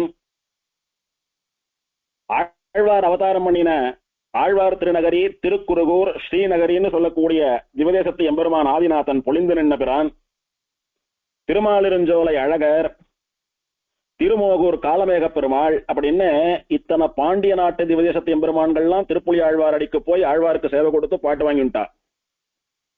நம்ம திருவேங்கடமுடையான், வடக்கே துவாரகாதீசன் கண்ணன், மதுரையார் மன்னன் அப்படின்னு ஆழ்வாராலே பாடப்பெற்ற வடமதுரை பிறந்தான். இப்படி துவாரகா, மதுரா, திருமலை இந்த 3 வடநாட்டு எம்பெருமான்கள் போய் சேவை சாட்சி பாட்டு வாங்கிண்டா. அடுத்து ஆழ்வாருடைய தாயாருடைய அவதார ஸ்தலத்தை சேர்ந்த எம்பெருமான்களான திருவள்ளவாள், திருவாழ்மார்பன், திருவன்வண்டூர் பாம்பனையப்பன், திருவாரன்விளை பெருமாள், திருச்செங்குன்றூர் பெருமாள், திருவன் பரிசாரத்து பெருமாள், திருக்கடித்தானம் பெருமாள், குட்டநாட்டு திருப்புலியூர் எம்பெருமான், திருக்காட்கரையப்பன், திருமூழிக்களம் பெருமாள், திருநாவாய் பெருமாள், திருவனந்தபுரம் அனந்தபத்மநாபன், திருவாட்டார் ஆதிகேசவ பெருமாள் அப்படின்னு திருவித்துவக்கோடு திவ்யதேசம் தவிர மற்ற 12 மலையாள நாட்டு திருப்பதி எம்பெருமான்களும் போய் சேவை சாதிச்சு பாட்டு வாங்கிவிட்டான். அடுத்தபடியா இந்த நில உலகிலே காண முடியாத திவ்யதேசங்கள்னு சொல்லக்கூடிய க்ஷீராப்தி திருப்பார்கடல் பெருமாளும், திரு பரமபதம்னு சொல்லக்கூடிய ஸ்ரீவைகுண்டநாதனும் ஆழ்வாருக்கு சேவை சாதிச்சு பாட்டு வாங்கிட்டா. இப்படி 36 திவதேசத்து எம்பெருமான்கள், தேவப்பெருமாளோட சேர்த்தா 37 திவதேசத்து எம்பெருமான்கள் ஆழ்வாருடைய வாயாலே பாடப்பெற்று திவ்யதேச அந்தஸ்தை பெற்றார்கள், திவ்ய பிரபந்தத்திலே இடம்பெற்றார்கள். இதுல இந்த 36 திவதேசங்கள்ல மற்ற ஆழ்வார்கள் ஒருத்தரும் பாடாம சுவாமி நம்மாழ்வார் மட்டும் பாடிய திவதேசங்கள் அப்படின்னா மொத்தம் 24 திருப்பதிகள். நம்மாழ்வார்னு ஒரு ஆழ்வார் அவதாரம் பண்ணலன்னா 108ல 24 கழிச்சுடணும். ஏன்னா இந்த 24 இவரை தவிர யாரும் பாடல. உதாரணமா மலைநாட்டு திருப்பதிகள் எல்லாம் இவரை தவிர யாரும் பாடல, நவ திருப்பதிகளை இவரை தவிர யாரும் பாடல. அப்படி 24 திருப்பதிகளை இவர் மட்டுமே பாடியிருக்கார். இப்படி ஸ்ரீவைகுண்டநாதன் என்ன, திருப்பார்கடல் பெருமாள் என்ன, ராமன் கிருஷ்ணன் முதலான அவதாரங்கள் என்ன, திவ்யதேசத்தை எம்பெருமான்கள் என்ன, எல்லோரும் வந்து சேவை சாதித்தார். எல்லார பத்தியும் ஆழ்வார் பாசுரம் பாடிவிட்டார். இப்போ பகவானை சேவிப்பது, பகவானை பாடுவது, பகவானுக்கு கைங்கரியம் பண்றது மட்டும் ஸ்ரீ வைஷ்ணவ ஸ்வரூபம் அல்ல. பாகவதாலுடைய பெருமையை உணர்வது, பாகவதாலுடைய பெருமையை பாடுவது, பாகவதாலுக்கு கைங்கரியம் பண்றதும் தான் முக்கியம் வைஷ்ணவனுக்கு. அது ஆழ்வாருக்கும் பொருந்தும், நமக்கு மட்டும் இல்ல ஆழ்வாருக்கும் பொருந்தும். அதனால ஸ்ரீவைகுண்டத்துல பெருமாளுக்கு கைங்கரியம் பண்ணக்கூடிய அனந்தன், கருடன், விஸ்வக்சேனர் முதலான நித்தியசூரிகள்லாம் வந்து சேவை சாதிக்கிற ஆழ்வாருக்கு. ஸ்வேதத்வீபத்தில் இருக்கக்கூடிய நித்திய முக்தால்னு சொல்லக்கூடிய ஸ்வேதத்வீப வாசிகள்லாம் சதா சர்வகாலமும் கையை கூப்பி வச்சுண்டு நமஹா நமஹா நமஹா நமஹா அப்படின்னு சொல்லிட்டு பெருமாளையே தியானம் பண்ணி கொண்டிருக்கக்கூடிய ஸ்வேதத்வீப வாசிகளான மகான்கள் எல்லாம் வந்து ஆழ்வாருக்கு சேவை கொடுக்கிறா, அவாளையும் பார்க்கிறார். பரம பாகவதோத்தமாளா இருக்கிறவாள்லாம் ஆழ்வார் கண்ணுக்கு தெரியறா. ஆழ்வார் காலத்துக்கு பின்னாலே வரப்போகிற ஸ்ரீ வைஷ்ணவர்கள், ராமானுஜருடைய அடியவர்கள், இவாள்லாம் கூட ஆழ்வார் கண்ணுக்கு தெரியறா. ஆழ்வாருக்கு முன்னே அவதாரம் பண்ணவாளும் தெரியறா, ஆழ்வார் காலத்துல இருக்கிற பாகவதாலும் தெரியறா, ஆழ்வார் காலத்துக்கு பின்னால வரப்போற பாகவதாலும் ஆழ்வாருக்கு தெரியறா. இப்படி பகவானை கண்டு அனுபவித்த ஆழ்வார் பாகவதர்களையும் கண்டு அனுபவித்து வந்த பெருமாளை எல்லாம் வாழ்த்தி அந்த பெருமாள்லாம் நன்னா இருக்கணும்னு மங்களாசாசனம் பண்ணி திவதேசமாக்கி 36 திவதேசத்தை எம்பெருமான்களை பாடிவிட்டேன். அதே மாதிரி பாகவதாலையும் பாடணும். எல்லா பாகவதாலையும் சேர்த்து மங்களாசாசனம் பண்றேன். பொலிக பொலிக பொலிக அப்படின்னு மங்களாசாசனம் பண்ணிவிட்டார். இப்படி பகவானை மட்டுமல்லாமல் பாகவதாலையும் மங்களாசாசனம் பண்ணி எடுத்து இப்ப ஆழ்வார் எப்படி உணர்றார் அப்படின்னா, இப்படி பகவானையும் பாகவதாலையும் அனுபவித்து அவர்களுடைய பெருமையை உணர்ந்து அந்த அனுபவத்தை பாசுரமாக பாடின எனக்கு யாவர் நிகர் அகல்வானத்தே, இந்த நம்மாழ்வாருக்கு சமானமா இந்த பூமியில இல்ல, எந்த உலகத்திலையும் எந்த லோகத்திலையும் ஒருத்தரும் கிடையாதுன்னு சொல்லும்படியா அவ்வளோ பெரிய பாக்கியம் பண்ணினவனா இந்த நம்மாழ்வார் இருந்துருக்கேன். ஏன்னா பகவானையும் பாகவதாலையும் முழுசா அனுபவிச்சு பார்த்து உணர்ந்து பாடிவிட்டேன்.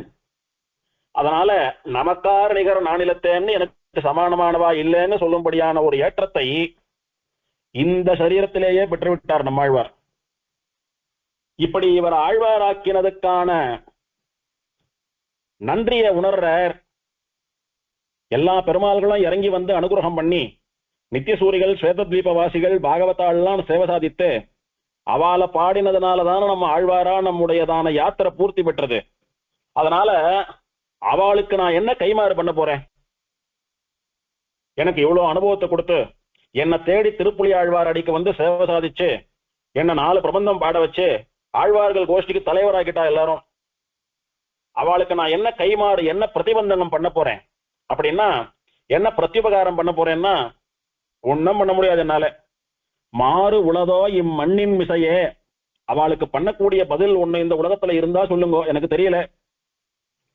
ஏன்னா நான் எத்தனை பண்ணாலும் அதுக்கு சமானமாகாது, அவ்வளவு பெரிய உபகாரத்தை அவ பண்றா எனக்கு அப்படின்னு சொல்லி பகவானுக்கும் பாகவதர்களுக்கும் அவ பண்ணின அனுகிரகத்தை நம்மளால திருப்பி பண்ண முடியாதுன்னு காட்டி கொடுத்தார் நம்மாழ்வார். இப்போ ஆழ்வாருடையதான அவதார பிரயோஜனம் நிறைவேறிடுத்து. பிறந்து 16 வருஷம் கண்ணை திறந்து பார்க்காம வாயை திறந்து பேசாம இருந்த ஆழ்வார் எதுக்கு அவதாரம் பண்ணியிருக்கார்? பாசுரம் பாடி எல்லாரையும் திருத்தறதுக்கு தானே. அவர் இதே மாதிரி இருந்துட்டு இருந்தா எப்ப ஆழ்வார் ஆறுது, எப்ப திவ்ய பிரபந்தம் வர்றது, எப்படி ஜனங்கள்லாம் இங்க வருவான்னு தாயார் வைகுண்டத்துல பெருமாளை பார்த்து கேட்டாரோ இல்லையோ, அந்த கேள்விக்கான பதில் இப்போ நிறைவேறிடுத்து. இனிமேல் ஆழ்வார் பண்ணக்கூடிய காரியம் ஒண்ணுமில்லை. சரி சுவாமி, ஆழ்வார்கள் அவதாரம் பண்ணது வேதத்தினுடைய சாரத்தை, அதாவது தத்துவஹித புருஷார்த்தங்களை நிரூபணம் பண்ணி பிரபந்தம் எழுதுறதுக்காக தானே பிறந்தா. அப்படி நம்மாழ்வார் எப்படி தத்துவஹித புருஷார்த்தங்களை நிரூபிச்சிருக்கார் அப்படின்னு ஒரு கேள்வி கேட்டோமானா, ஆழ்வாருடைய 4 பிரபந்தங்கள்ல வசத்தியா சொல்லப்படுகிற பிரபந்தம் அவருடைய கடைசி பிரபந்தமான திருவாய்மொழி. அந்த திருவாய்மொழியில மொத்தம் 10 சதகம் இருக்கு.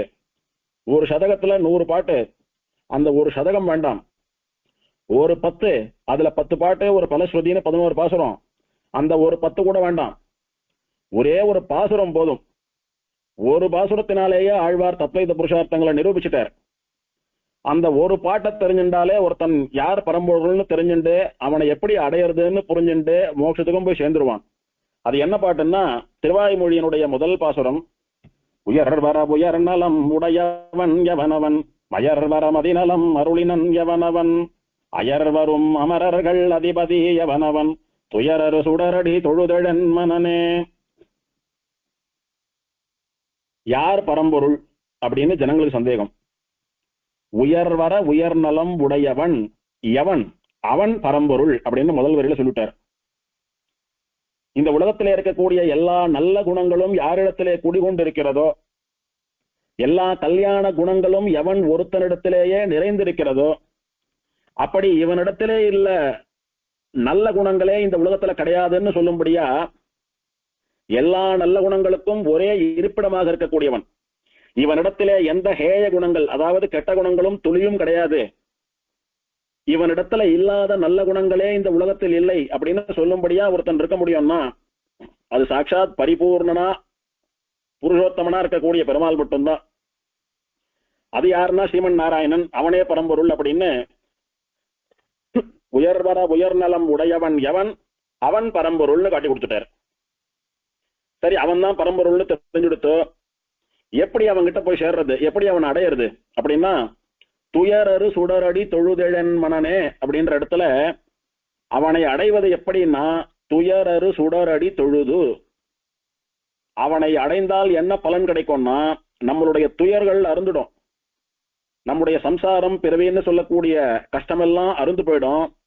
அப்படி நம்முடைய பிறவி நோய் அறுவதற்கான மருந்து எதுன்னா அவனுடைய சுடர் வீசக்கூடியதான திருவடிகள், அப்படி பிரகாசிக்கக்கூடிய பெருமாளுடைய திருவடிகள். அதை தொழறது, அதாவது பக்தி பண்ணி தொழறதோ அல்லது சரணாகதி பண்ணி தொழறதோ தான் எம்பெருமான் அடைவதற்கான வழி உபாயம். ஒண்ணு பக்தி பண்ணுங்கோ, இல்ல சரணாகதி பண்ணுங்கோ, அதுதான் அந்த பிரம்மத்தை அடையிறதுக்கான வழின்னு உபாயத்தையும் காட்டி கொடுத்துட்டார்.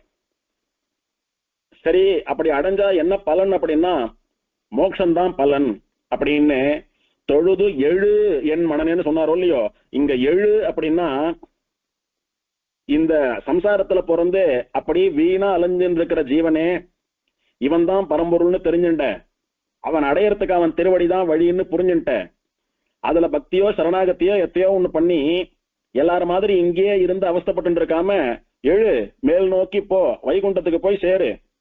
சாதாரண பாவ புண்ணியங்களை அனுபவிக்கிறதுக்காக பிறந்த ஜீவன் அப்படின்ற ஒரு ஸ்டேட்டஸ்ல இருந்து ஸ்ரீவைகுண்டநாதனை அனுபவித்துக் கொண்டிருக்கக்கூடிய முக்தாத்மான்னு சொல்லக்கூடிய ஒரு உயரத்துக்கு எழுந்து போ அப்படின்னு சொல்லி அந்த எழுச்சி, அந்த உத்கிருஷ்டம், அந்த எலிவேஷனை பலன்னு சொல்றார். இப்படி தத்துவம் எதுன்னா பெருமாள் தத்துவம், அவன் அடையறதுக்கு எது வழின்னா அவன் திருவடிகள் வழி, எது மோட்சம் அப்படின்னா அவனுக்கு சமானமா அங்க போய் வைகுண்டத்துல அவனுக்கு கைங்கரியம் பண்றது, ஆனந்தத்தை அனுபவிக்கிறது மோட்சம் அப்படின்னு இந்த மூணு விஷயத்தையும் ஒரே பாட்டுல சொல்லிட்டார். அதுவும் முதல் பாட்டிலே சொல்லிட்டார். அப்படின்னா இதுக்கு மேல ஒரு ஆழ்வார் எப்படி நமக்கெல்லாம் உபகாரம் பண்ண முடியும்? இது தத்துவகித புருஷார்த்தங்களை சொல்லி கொடுத்த வழி.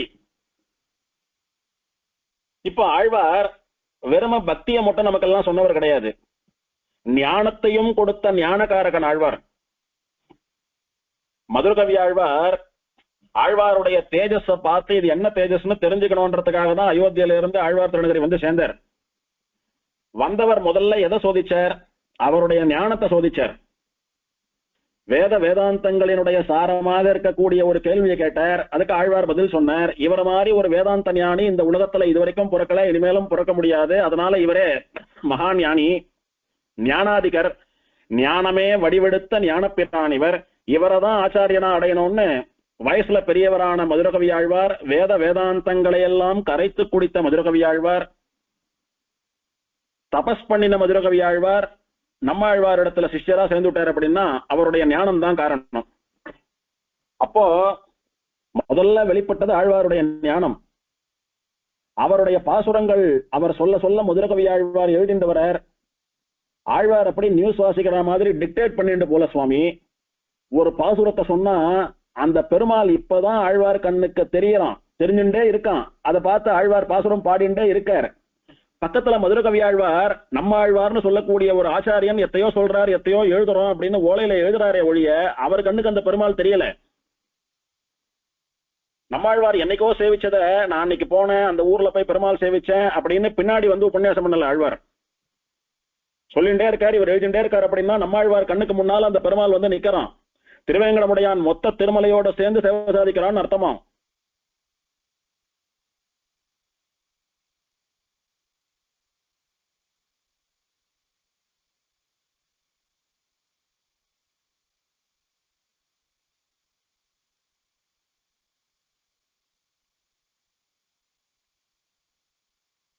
இருந்தால் தெய்வம் வந்து தன்னையும் தன்னை சார்ந்த வஸ்துக்களையும் இவர் இருக்கக்கூடிய இடத்துல காட்டி கொடுத்து அதை உள்ளது உள்ளபடி நேர போய் பார்த்த மாதிரி இவர் சொல்றார்.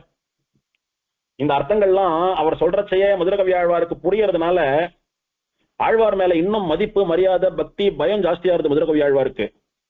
சுவாமி நமக்கெல்லாம் பாட்டுக்கு அர்த்தம் தெரியாது சுவாமி, நம்ம எல்லாம் அஞ்ஞானிகள், ஏதோ பாசுரத்தை சொன்னா திரும்ப சொல்றோம் கிளிப்பிள்ளையாட்டம், அவ்வளவுதான் தெரியாது நமக்கு.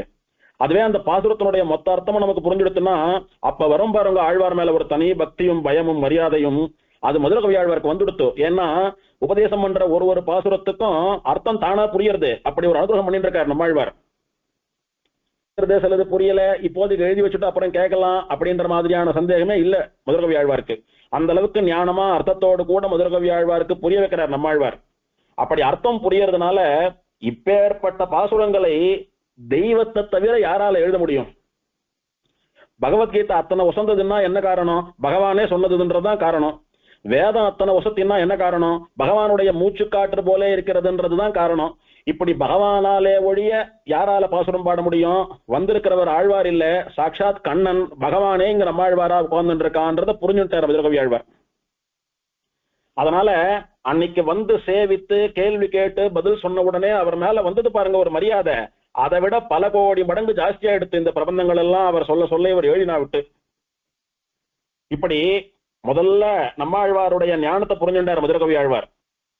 அடுத்தது நம்மாழ்வாருடைய பக்தியையும் புரிஞ்சுட்டார். 1296 பாசுரங்களை சொல்ல சொல்ல எழுதிட்டு இருக்காரு. அப்படின்னா எத்தனை பக்தி இருந்தா இத்தனை பாசுரங்களை இப்படி பாட முடியும்? அத்தனை பெருமாள் வந்து சேவை சாதிக்கக்கூடிய மகானா இருக்காரு நம்ம ஆச்சாரியன். நாமெல்லாம் அயோத்தியா போலாம், துவாரகா போலான்னு நாம தானே இங்க இருந்து அங்க நடந்து போனோம். ஆனா இவரை தேடி வைகுண்டநாதனே வந்துட்டானே. எப்பேற்பட்ட பக்தி இந்த ஆழ்வாருக்குன்னு உருகிறார் மதுரகவி ஆழ்வார். இப்படி ஆழ்வார் தன்னுடைய முழு ஞானத்தையும் மதுரகவி ஆழ்வார் மூலமா நமக்கு காட்டி கொடுத்தார். தன்னுடைய முழு பக்தியையும் அவர் மூலமா நமக்கு காட்டி கொடுத்தார். ஆழ்வாருடைய பக்தி என்ன, ஆழ்வாருடைய பக்தி எவ்வளவு அப்படின்றதெல்லாம் ஆழ்வார் பாசுரங்கள்ல பல முறை பார்க்கலாம், புரிஞ்சுக்கலாம். இப்ப ஆழ்வாருடைய ஞானத்துக்கு உதாரணமா ஒரு பாட்டு சொல்றேன் அடியன். ஒரு பாட்டு என்ன சுவாமி, அந்த ஒரு பாசுரமே போதும் எல்லாத்துக்கும். அந்த உயர்வர உயர்நலம்னு சொல்லக்கூடிய பாசுரம் இருக்கிறதே, அந்த ஒரு பாட்டுனால நம்ம விசிஷ்டாத்வைத சித்தாந்தத்தையே காட்டி கொடுத்துட்டார் நம்மாழ்வார். அழகிய மணவாள பெருமாள் நாயனார் ஆச்சாரிய ஹிருதயம்னு சொல்லக்கூடிய புஸ்தகத்திலே திருவாய்மொழியை பத்தி சொல்றச்ச, யதிராஜரும் இது கொண்டு சூத்திர வாக்கியங்கள் ஒருங்க விடுவார் அப்படின்னார். ராமானுஜர் ஸ்ரீபாஷம் எழுதுறச்ச, பிரம்மசூத்திரம்னு சொல்லக்கூடியது வேதத்தினுடைய சாரமா வேதாந்தத்தினுடைய சாரமா இருக்கக்கூடியது. அதுக்கு அர்த்தம் எழுதுறச்ச முன்னுக்கு பின் முரண் இல்லாம எழுதணும். எங்க பார்த்தாலும் ஒரே மாதிரி இருக்கணும். இங்க ஒரு மாதிரி சொல்லிட்டோ அங்க ஒரு மாதிரி சொல்லிட்டோ கான்ட்ரவர்சியலா சொல்லக்கூடாது. ஆனா வேதங்கள்ல பல இடங்கள்ல கான்ட்ரவர்சி மாதிரி சில விஷயங்கள் தோணும். அதெல்லாம் நாம சரியா புரிஞ்சுண்டு நயனம் பண்ணணும். நயனம் பண்றதுன்னா மேட்ச் பண்ணணும். இல்லைன்னா வேதமே ஒரு இடத்துல ஒரு மாதிரி சொல்றது, இதெல்லாம் ஏமாத்து வேலைன்னு சொல்லி யாரும் வேதத்தை கொண்டாட மாட்டான். அப்படி வேதத்திலே சொல்லப்பட்ட பிரம்மசூத்திரங்களுக்கெல்லாம் சரியா விசிஷ்டாத்வைத சித்தாந்தப்படி அர்த்தம் பண்ணணும் அப்படின்னு ஸ்ரீபாஷ்யத்தை ராமானுஜர் எழுதுறச்ச பல இடங்கள்ல பிணக்குகள், அதாவது இதுக்கு இது விரோதம் அதுக்கு இது விரோதம்ன்ற மாதிரியான சில இடங்கள் வந்தது. அப்ப அதுக்கெல்லாம் எப்படி இவர் சமாதானம் எழுதினார் அப்படின்னா, நம்மாழ்வாருடைய திருவாய்மொழி பாசுரங்களை கொண்டு எழுதினார். அப்படின்னா இவர் தான் உண்மையான வேதத்தினுடைய ஞானத்தை உணர்ந்து உபதேசித்த ஞானி அப்படின்றத புரிஞ்சுக்கணும். இந்த உலகத்தில உலகத்துக்கு எது காரணம் அப்படின்னா பிரம்மம் தான் காரணம். எது பிரம்மம்? எது உலகங்களை எல்லாம் படைத்து காத்து ரட்சித்து மோட்சமும் தரதோ அது பிரம்மம். சரி, பிரம்ம யாருன்னு ஏன் சுவாமி ஆராய்ச்சி பண்ணிட்டு, யாராவது ஒருத்தர் பிரம்மமா இருந்துட்டு போட்டோமே, நமக்கு என்ன இப்ப அதனால என்ன? நீ மோட்சம் போகணும்னு ஆசைப்பட்டியானா பிரம்மத்தை தியானிக்கணும், பிரம்மத்தை உபாசனம் பண்ணணும் அப்படின்னு வேதம் சொல்றது. காரணம் து தியேயஹ, எது எல்லாத்துக்கும் காரணமோ எது ஜெகத் காரணமோ அத்த தியானம் பண்ணுன்னு சொல்றது. அப்ப எது ஜெகத் காரணமோ அதுதான் பிரம்மம். அப்ப பிரம்ம எதுன்னு தெரிஞ்சுக்கணுமா வேண்டாமா? தெரிஞ்சுக்கணும். பிரம்ம யாருன்னு தெரிஞ்சுக்கிறதுன்னா ஸ்ரீமன் நாராயணனே பிரம்மம்னு ஒரு வார்த்தை தெரிஞ்சா போராது. அந்த நாராயணன் எப்படி இருப்பான், அவனுடைய குணங்கள் என்ன, அவனுக்கு என்னென்ன சொத்தெல்லாம் இருக்கு, அவனை எப்படி ஆராதிச்சா அவனுக்கு பிடிக்கும்னு எல்லாம் தெரிஞ்சுக்கணும் இல்லையோ?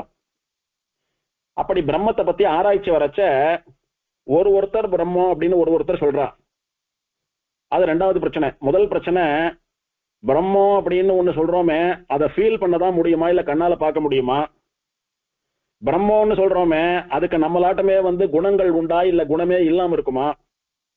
அந்த பிரம்மத்துக்கு சொத்து எல்லாம் உண்டா, விபூதி ஐஸ்வர்யம் எல்லாம் உண்டா? அந்த பிரம்மத்தை கண்ணால பார்க்க முடியுமா முடியாதான்னு 1008 குழப்பங்கள். அதுல முதல்ல பிரம்மம் சகுணமா நிர்குணமா, அதாவது பிரம்மத்துக்கு குணங்கள் உண்டா இல்லையான்றது முதல் வாதம். அதுக்கு முதல் பாசுரத்துல முதல் வரியிலேயே ஆழ்வார் பதில் சொல்லிட்டார். உயர் வர உயர் நலம் உடையவன் எவன் அவன் பிரம்மம் அப்படின்னா பிரம்மம் சகுண பிரம்மமே, பிரம்மத்துக்கு குணங்கள் உண்டு. அப்போ வேதங்கள்ல சில இடத்துல நிர்குண பிரம்மம் அப்படின்னு பிரம்மத்துக்கு குணங்கள் இல்லைன்னு சொல்லியிருக்கேன். அதுக்கு என்ன அர்த்தம்னா குணம் இல்லாததுன்னா கெட்ட குணங்கள் இல்லாததுன்னு அர்த்தம். இப்ப நம்ம கிட்ட நல்ல குணம் கெட்ட குணம் ரெண்டும் இருக்கும் இல்லையோ? ஆனா பிரம்மத்தின் இடத்துல கெட்ட குணமே கிடையாது, நல்ல குணம் மட்டுமே உண்டு. இப்ப குணங்கள் இல்லாதவன்னா கெட்ட குணங்கள் இல்லாதவன் அர்த்தமே ஒழிய குணமே இல்லாதவன் கிடையாது. அப்படி குணமே இல்லைன்னா நம்ம கிட்ட கருணை மட்டும் எப்படி வரும் அவனுக்கு, நமக்கு மட்டும் எப்படி மோட்சம் கொடுப்பான், நம்மளை மட்டும் எப்படி ஆபத்துல காப்பாத்துவான்? குணமே இல்லாம ஜடமா உட்கார்ந்து இருக்கான்னா அவன் எப்படி பிரம்மம்னு சொல்ல முடியும்? அதனால குணங்கள் இருப்பதுதான் பிரம்மம். ஸ்ரீமன் நாராயணனுக்கு எல்லா குணங்களும் உண்டு அப்படின்னு முதல் வரியிலேயே காட்டி கொடுத்தார். உயர் வர உயர் நலம் உடையவன் எவனவன் அப்படின்னு. இப்படி உயர் நலம் அப்படின்னு வசந்த குணங்கள்லாம் உடையது பிரம்மம்னு மொட்டையா சொல்லிட்டா போச்சா? அது என்னென்ன குணங்கள்னு சொல்ல வேண்டாமா? அது 1102 பாட்டுலயும் நிறைய இடத்துல சொல்லிருக்காரு. அதையெல்லாம் சுருக்கி ராமானுஜர் ஸ்ரீரங்க கத்தியம் சரணாகதி கத்தியம் முதலான கத்திய திரயத்துல சொல்லிருக்கார். சரி, இதனால பிரம்மம் சகுணம்னு சொல்லிட்டார். அடுத்தது பிரம்மத்துக்கு நிறைய நல்ல குணங்கள் இருக்கலாம், அதனால நமக்கு என்ன லாபம்? பிரம்மத்துக்கு கருணை இருக்குமா? பிரம்மன் நம்மளை எல்லாம் பார்த்தா இவன் பண்ண பாவத்துக்கு இவன் தண்டனை அனுபவிச்சுட்டு சீரழிஞ்சு போட்டோம், இதெல்லாம் தேவைதான் இவனுக்கு அப்படின்னு சொல்லி நம்மளை நிர்கதியா விட்டுடுவானா? இல்லைன்னா ஐயோ பாவம் குழந்தை கஷ்டப்படுறதே, இதை திருத்தி பணி கொள்ளலாம்னு நம்மளை திருத்தி அவங்கிட்ட சேர்த்துப்பானா? பிரம்மத்துக்கு குணமே இல்ல, கருணையே இல்லைன்னா முதல் சொன்னது நடக்கும். பிரம்மத்துக்கு கருணை உண்டுன்னா ரெண்டாவது சொன்னது நடக்கும். இப்ப நிறைய பேரை பிரம்மம் போனா போறதுன்னு மன்னிச்சு விட்டு ஏத்துண்டு மோட்சம் கொடுத்துருக்கே. அப்ப அதுல இருந்து என்ன தெரியுது? பிரம்மத்துக்கு கருணை உண்டு, தயை உண்டுன்னு தெரியுது. உயர்வர உயர்நலம் இருக்கட்டும், அதை கொடுப்பானா மாட்டானா? அதனால நமக்கு ஏதான பிரயோஜனம் உண்டா இல்லையான்னா உண்டு. மயர்வர மதிநலம் அருளினன். நாமெல்லாம் ஏன் பெருமாள் அடையாம இருக்கோம்? நிறைய குழப்பம். அந்த குழப்பம் எல்லாம் நீங்கி போச்சுன்னா பெருமாள் அடையலாமோ இல்லையோ? அப்ப குழப்பம் இல்லாத ஒரு ஞானம் வேணும் நமக்கு. அதை யாரு கொடுக்கணும்? பெருமாள் தான் கொடுக்க முடியும். எனக்கு கொடுத்திருக்கானே பெருமாள். அதனால தன்னிடத்துல இருக்கக்கூடிய நல்ல விஷயங்களை எல்லாம் நமக்கு கொடுக்கக்கூடிய கருணை உண்டு பிரம்மத்துக்கு. அதனால பிரம்மம் தயா விசிஷ்டம், பிரம்மத்துக்கு கருணை உண்டு. சரி, பிரம்மத்துக்கு சொத்து உண்டா அப்படின்னா சில பேர் சொல்றா பிரம்மம் ஓட்டாண்டி, அதுக்கு ஒரு சொத்தம் கிடையாது, அப்படி வெறும இருந்துட்டு இருக்கோம்னு சொல்றா. அப்படி இல்ல, நித்திய விபூத்தின்னு சொல்லக்கூடிய ஸ்ரீவைகுண்டம் யாருக்கு சொந்தம்? ஸ்ரீமன் நாராயணனுக்கு சொந்தம். லீலா விபூத்தின்னு சொல்லக்கூடிய 7 14 லோகங்கள், அண்ட சராசரங்கள், பிரம்மாண்டம், இதெல்லாம் யாருக்கு சொந்தம்? அந்த நாராயணனுக்கே சொந்தம். அப்படி நித்திய விபூத்தியில் லீல விபூத்தின்ற 2 கேட்டகரியில இருக்கக்கூடிய எல்லா சொத்துக்களும் அவனுடையதுதான். அதனால அவன் உபய விபூதி நாயகன். அவனுக்கு ஐஸ்வர்யம், சொத்து உண்டு, விபூதி உண்டு, எல்லாம் போட்டோம். பிரம்மத்தை கண்ணால பார்க்க முடியுமா? முடியாதா? பிரம்மத்துக்கு உருவம் இருக்கா இல்லையா? சில பேர் என்ன சொல்றா, பரமாத்மான்னு சொல்லக்கூடியது கண்ணாலே பார்க்க முடியாது, அதை உணர மட்டும் தான் முடியும், அது ஜோதி வடிவமா இருக்கு, அதுக்கு உடம்பெல்லாம் இல்லைன்னு கதையெல்லாம் சொல்றா. ஆனா நாமளோ பெருமாள் உட்கார்ந்து இருக்கார், நின்று இருக்கார், உலகத்தை அளக்கிறார், படுத்துட்டு இருக்காருன்னு பல கோலங்கள்ல பெருமாளை சேவிக்கிறோம். பல திருக்கோலங்கள் வேற சாத்தி சாத்தி அனுபவிக்கிறோம் பெருமாளுக்கு. நிஜத்துல பிரம்மத்துக்கு உருவம் உண்டா இல்லையான்னா துயரரு சுடரடி தொழுது எழு என் மனனே. பிரகாசிக்கக்கூடிய நம்முடைய துன்பத்தை, நம்முடைய சம்சாரம்னு சொல்லக்கூடிய நோயை நிவர்த்தி பண்ணக்கூடிய பிரம்மத்தினுடைய திருவடிகள்ல போய் சரணாகதி பண்ணுன்னு சொன்னதுனால பிரம்மத்துக்கு திருவடி உண்டுன்னு தெரியுது. திருவடி உண்டுன்னா என்ன அர்த்தம்? பிரம்மத்துக்கு விக்கிரகம் உண்டு, பிரம்மத்துக்கு திருமேனி உண்டு. அதனால பிரம்மம் சவிக்கிரகம், பிரம்மம் உருவம் தான், அருவம் கிடையாது. பிரம்மத்தை கண்ணால பார்த்து அனுபவிக்கலாம் அப்படின்னு வசந்த விசிஷ்டாத்வைத சித்தாந்த கோட்பாடுகளை எல்லாம் முதல் பாட்டிலேயே காட்டி கொடுத்துட்டார். இப்படி தத்வைத புருஷார்த்தங்களை சொல்லிட்டார், விசிஷ்டாத்வைத சித்தாந்தத்தை சொல்லிட்டார், பக்தியை 4 பிரபந்தங்கள்ல அப்படி வாரி இறைச்சிருக்கார். அதனால பக்தி ஞானம்னு சொல்லக்கூடிய 2ஐயும் நமக்கு புரிய வைத்த ஆழ்வார் நம்மாழ்வார். மோட்சம் போனோம்னா பக்தி முக்கியமா ஞானம் முக்கியமா அப்படின்னா நிறைய முறை பார்த்திருக்கோம். பக்தி ரூபான ஞானம் அப்படின்னு 2ம் தான் முக்கியம். அது 2ம் கைவரப்பெற்றவர், அது 2ஐயும் நமக்கெல்லாம் அனுகிரகிக்கக்கூடியவர் நம்மாழ்வார் தான் அப்படின்னு இதுல இருந்து தெரியுது. வேதம் மகான்களை பத்தி சொல்றச்ச மகான்கள் எப்படி இருக்கணும், எப்படி இருப்பா தெரியுமா அப்படின்னு ஒரு லட்சணம் சொல்றது, இலக்கணம் சொல்றது. பாண்டித்யம் நிர்வித்ய பால்யேன திஷ்டா சேத் அப்படின்னா அவ எவ்வளவுதான் நிறைய விஷயங்கள் தெரிஞ்சுட்டு பெரிய மகான்களா இருந்தாலும் எனக்கு ஒன்னும் தெரியாது அப்படின்னு இவருக்கு போய் இவ்வளவு விஷயம் தெரியுமா அப்படின்னு 4 பேர் ஆச்சரியப்படும்படி ரொம்ப சாதாரணமா இருப்பாளாம். ஒன்னும் இல்லாத 4 விஷயத்தை கத்துண்டு அப்படி ஜம்பம் பண்ணிண்டு நான் தான் எல்லாம்னு அட்டகாசம் எல்லாம் பண்ண மாட்டா. எல்லா விஷயம் தெரிஞ்சிருந்தாலும் இவருக்கு போய் இவ்வளவு விஷயம் தெரியுமா அப்படின்னு ஆச்சரியப்படும்படியா இருக்கிற இடம் தெரியாம இருப்பாளாம். எப்படின்னா கடைசி வரைக்கும் அப்படிதான் இருப்பாளாம். இவா 100 வயசானாலும் சரி, 120 வயசானாலும் சரி, குழந்தையாட்டமே ஒன்னும் தெரியாத மாதிரியே இருந்துட்டு இருப்பாளாம். அப்படிதான் இருக்கணும் மகான்கள்னு சொல்றது. அந்த மாதிரி இருக்கிறவாளுக்கு நம்பர் 1 உதாரணம் யாருன்னா நம்மாழ்வார் தான். சுவாமி இவரை பார்த்து ஊர்ல இருக்கிற ஜனங்கள்லாம் என்ன சொல்லிட்டு, இவர் காது கேட்காதுன்னு சொல்லிட்டு, கண்ணு தெரியாதுன்னு சொல்லிட்டு, வாய் பேச முடியாத ஊமைன்னு சொல்லிட்டு, ஜடமாட்டமா உட்கார்ந்துட்டு இருக்காருன்னு சொல்லிட்டு, பரவா புறவெல்லாம் கை தட்டிட்டு போறா, கல்ல கொண்டு போட்டு போறா, எல்லாரும் பண்றதும் இவருக்கு தெரியறது. ஆனா இவெல்லாம் டைம் பாஸுக்காக வேலை இல்லாம வீண் வேலை பண்ணிட்டு இருக்கா. அவளோட சேர்ந்து பண்ணா இவர் என்ன ஆழ்வார்ப்போ? அதனால அவ பண்றதை எல்லாம் சட்டையே பண்ணல. இவர் மதுர கவியாழ்வார் இவர் முன்னாடி கல்ல போட்டதுன்றது இவர் எப்பேற்பட்ட மகான் அப்படின்னு தெரிஞ்சுண்டு அதை உலகத்துக்கு உபகாரமா உணர்த்தணுன்றதுக்காக வந்தாருன்னு ஆழ்வாருக்கு தெரியும். அதனாலதான் மதுர கவியாழ்வார் கல்ல போட்டப்ப மாத்திரம் கண்ணு திறந்து பார்த்து அவர் கேட்ட கேள்விக்கு பதில் சொன்னார். நன்னா யோசிச்சு பாருங்க, நாம எல்லாம் அவ்வளவு நல்லவாளா? இந்த மாதிரி யாரோ ஒருத்தர் திருப்புலி ஆழ்வார் அடியில உட்கார்ந்து இருக்காரு அப்படின்னா எத்தனை பேர் லைன்ல நின்றுண்டு ஆழ்வார் ஆன்னு வேடிக்கை பார்த்திருப்பா.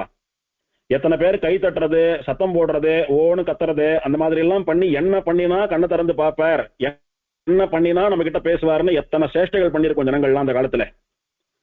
அதையெல்லாம் சட்டையே பண்ணல ஆழ்வார். ஏன்னா அவளோட எல்லாம் பேசுறதுக்கு ஒண்ணும் இல்லை.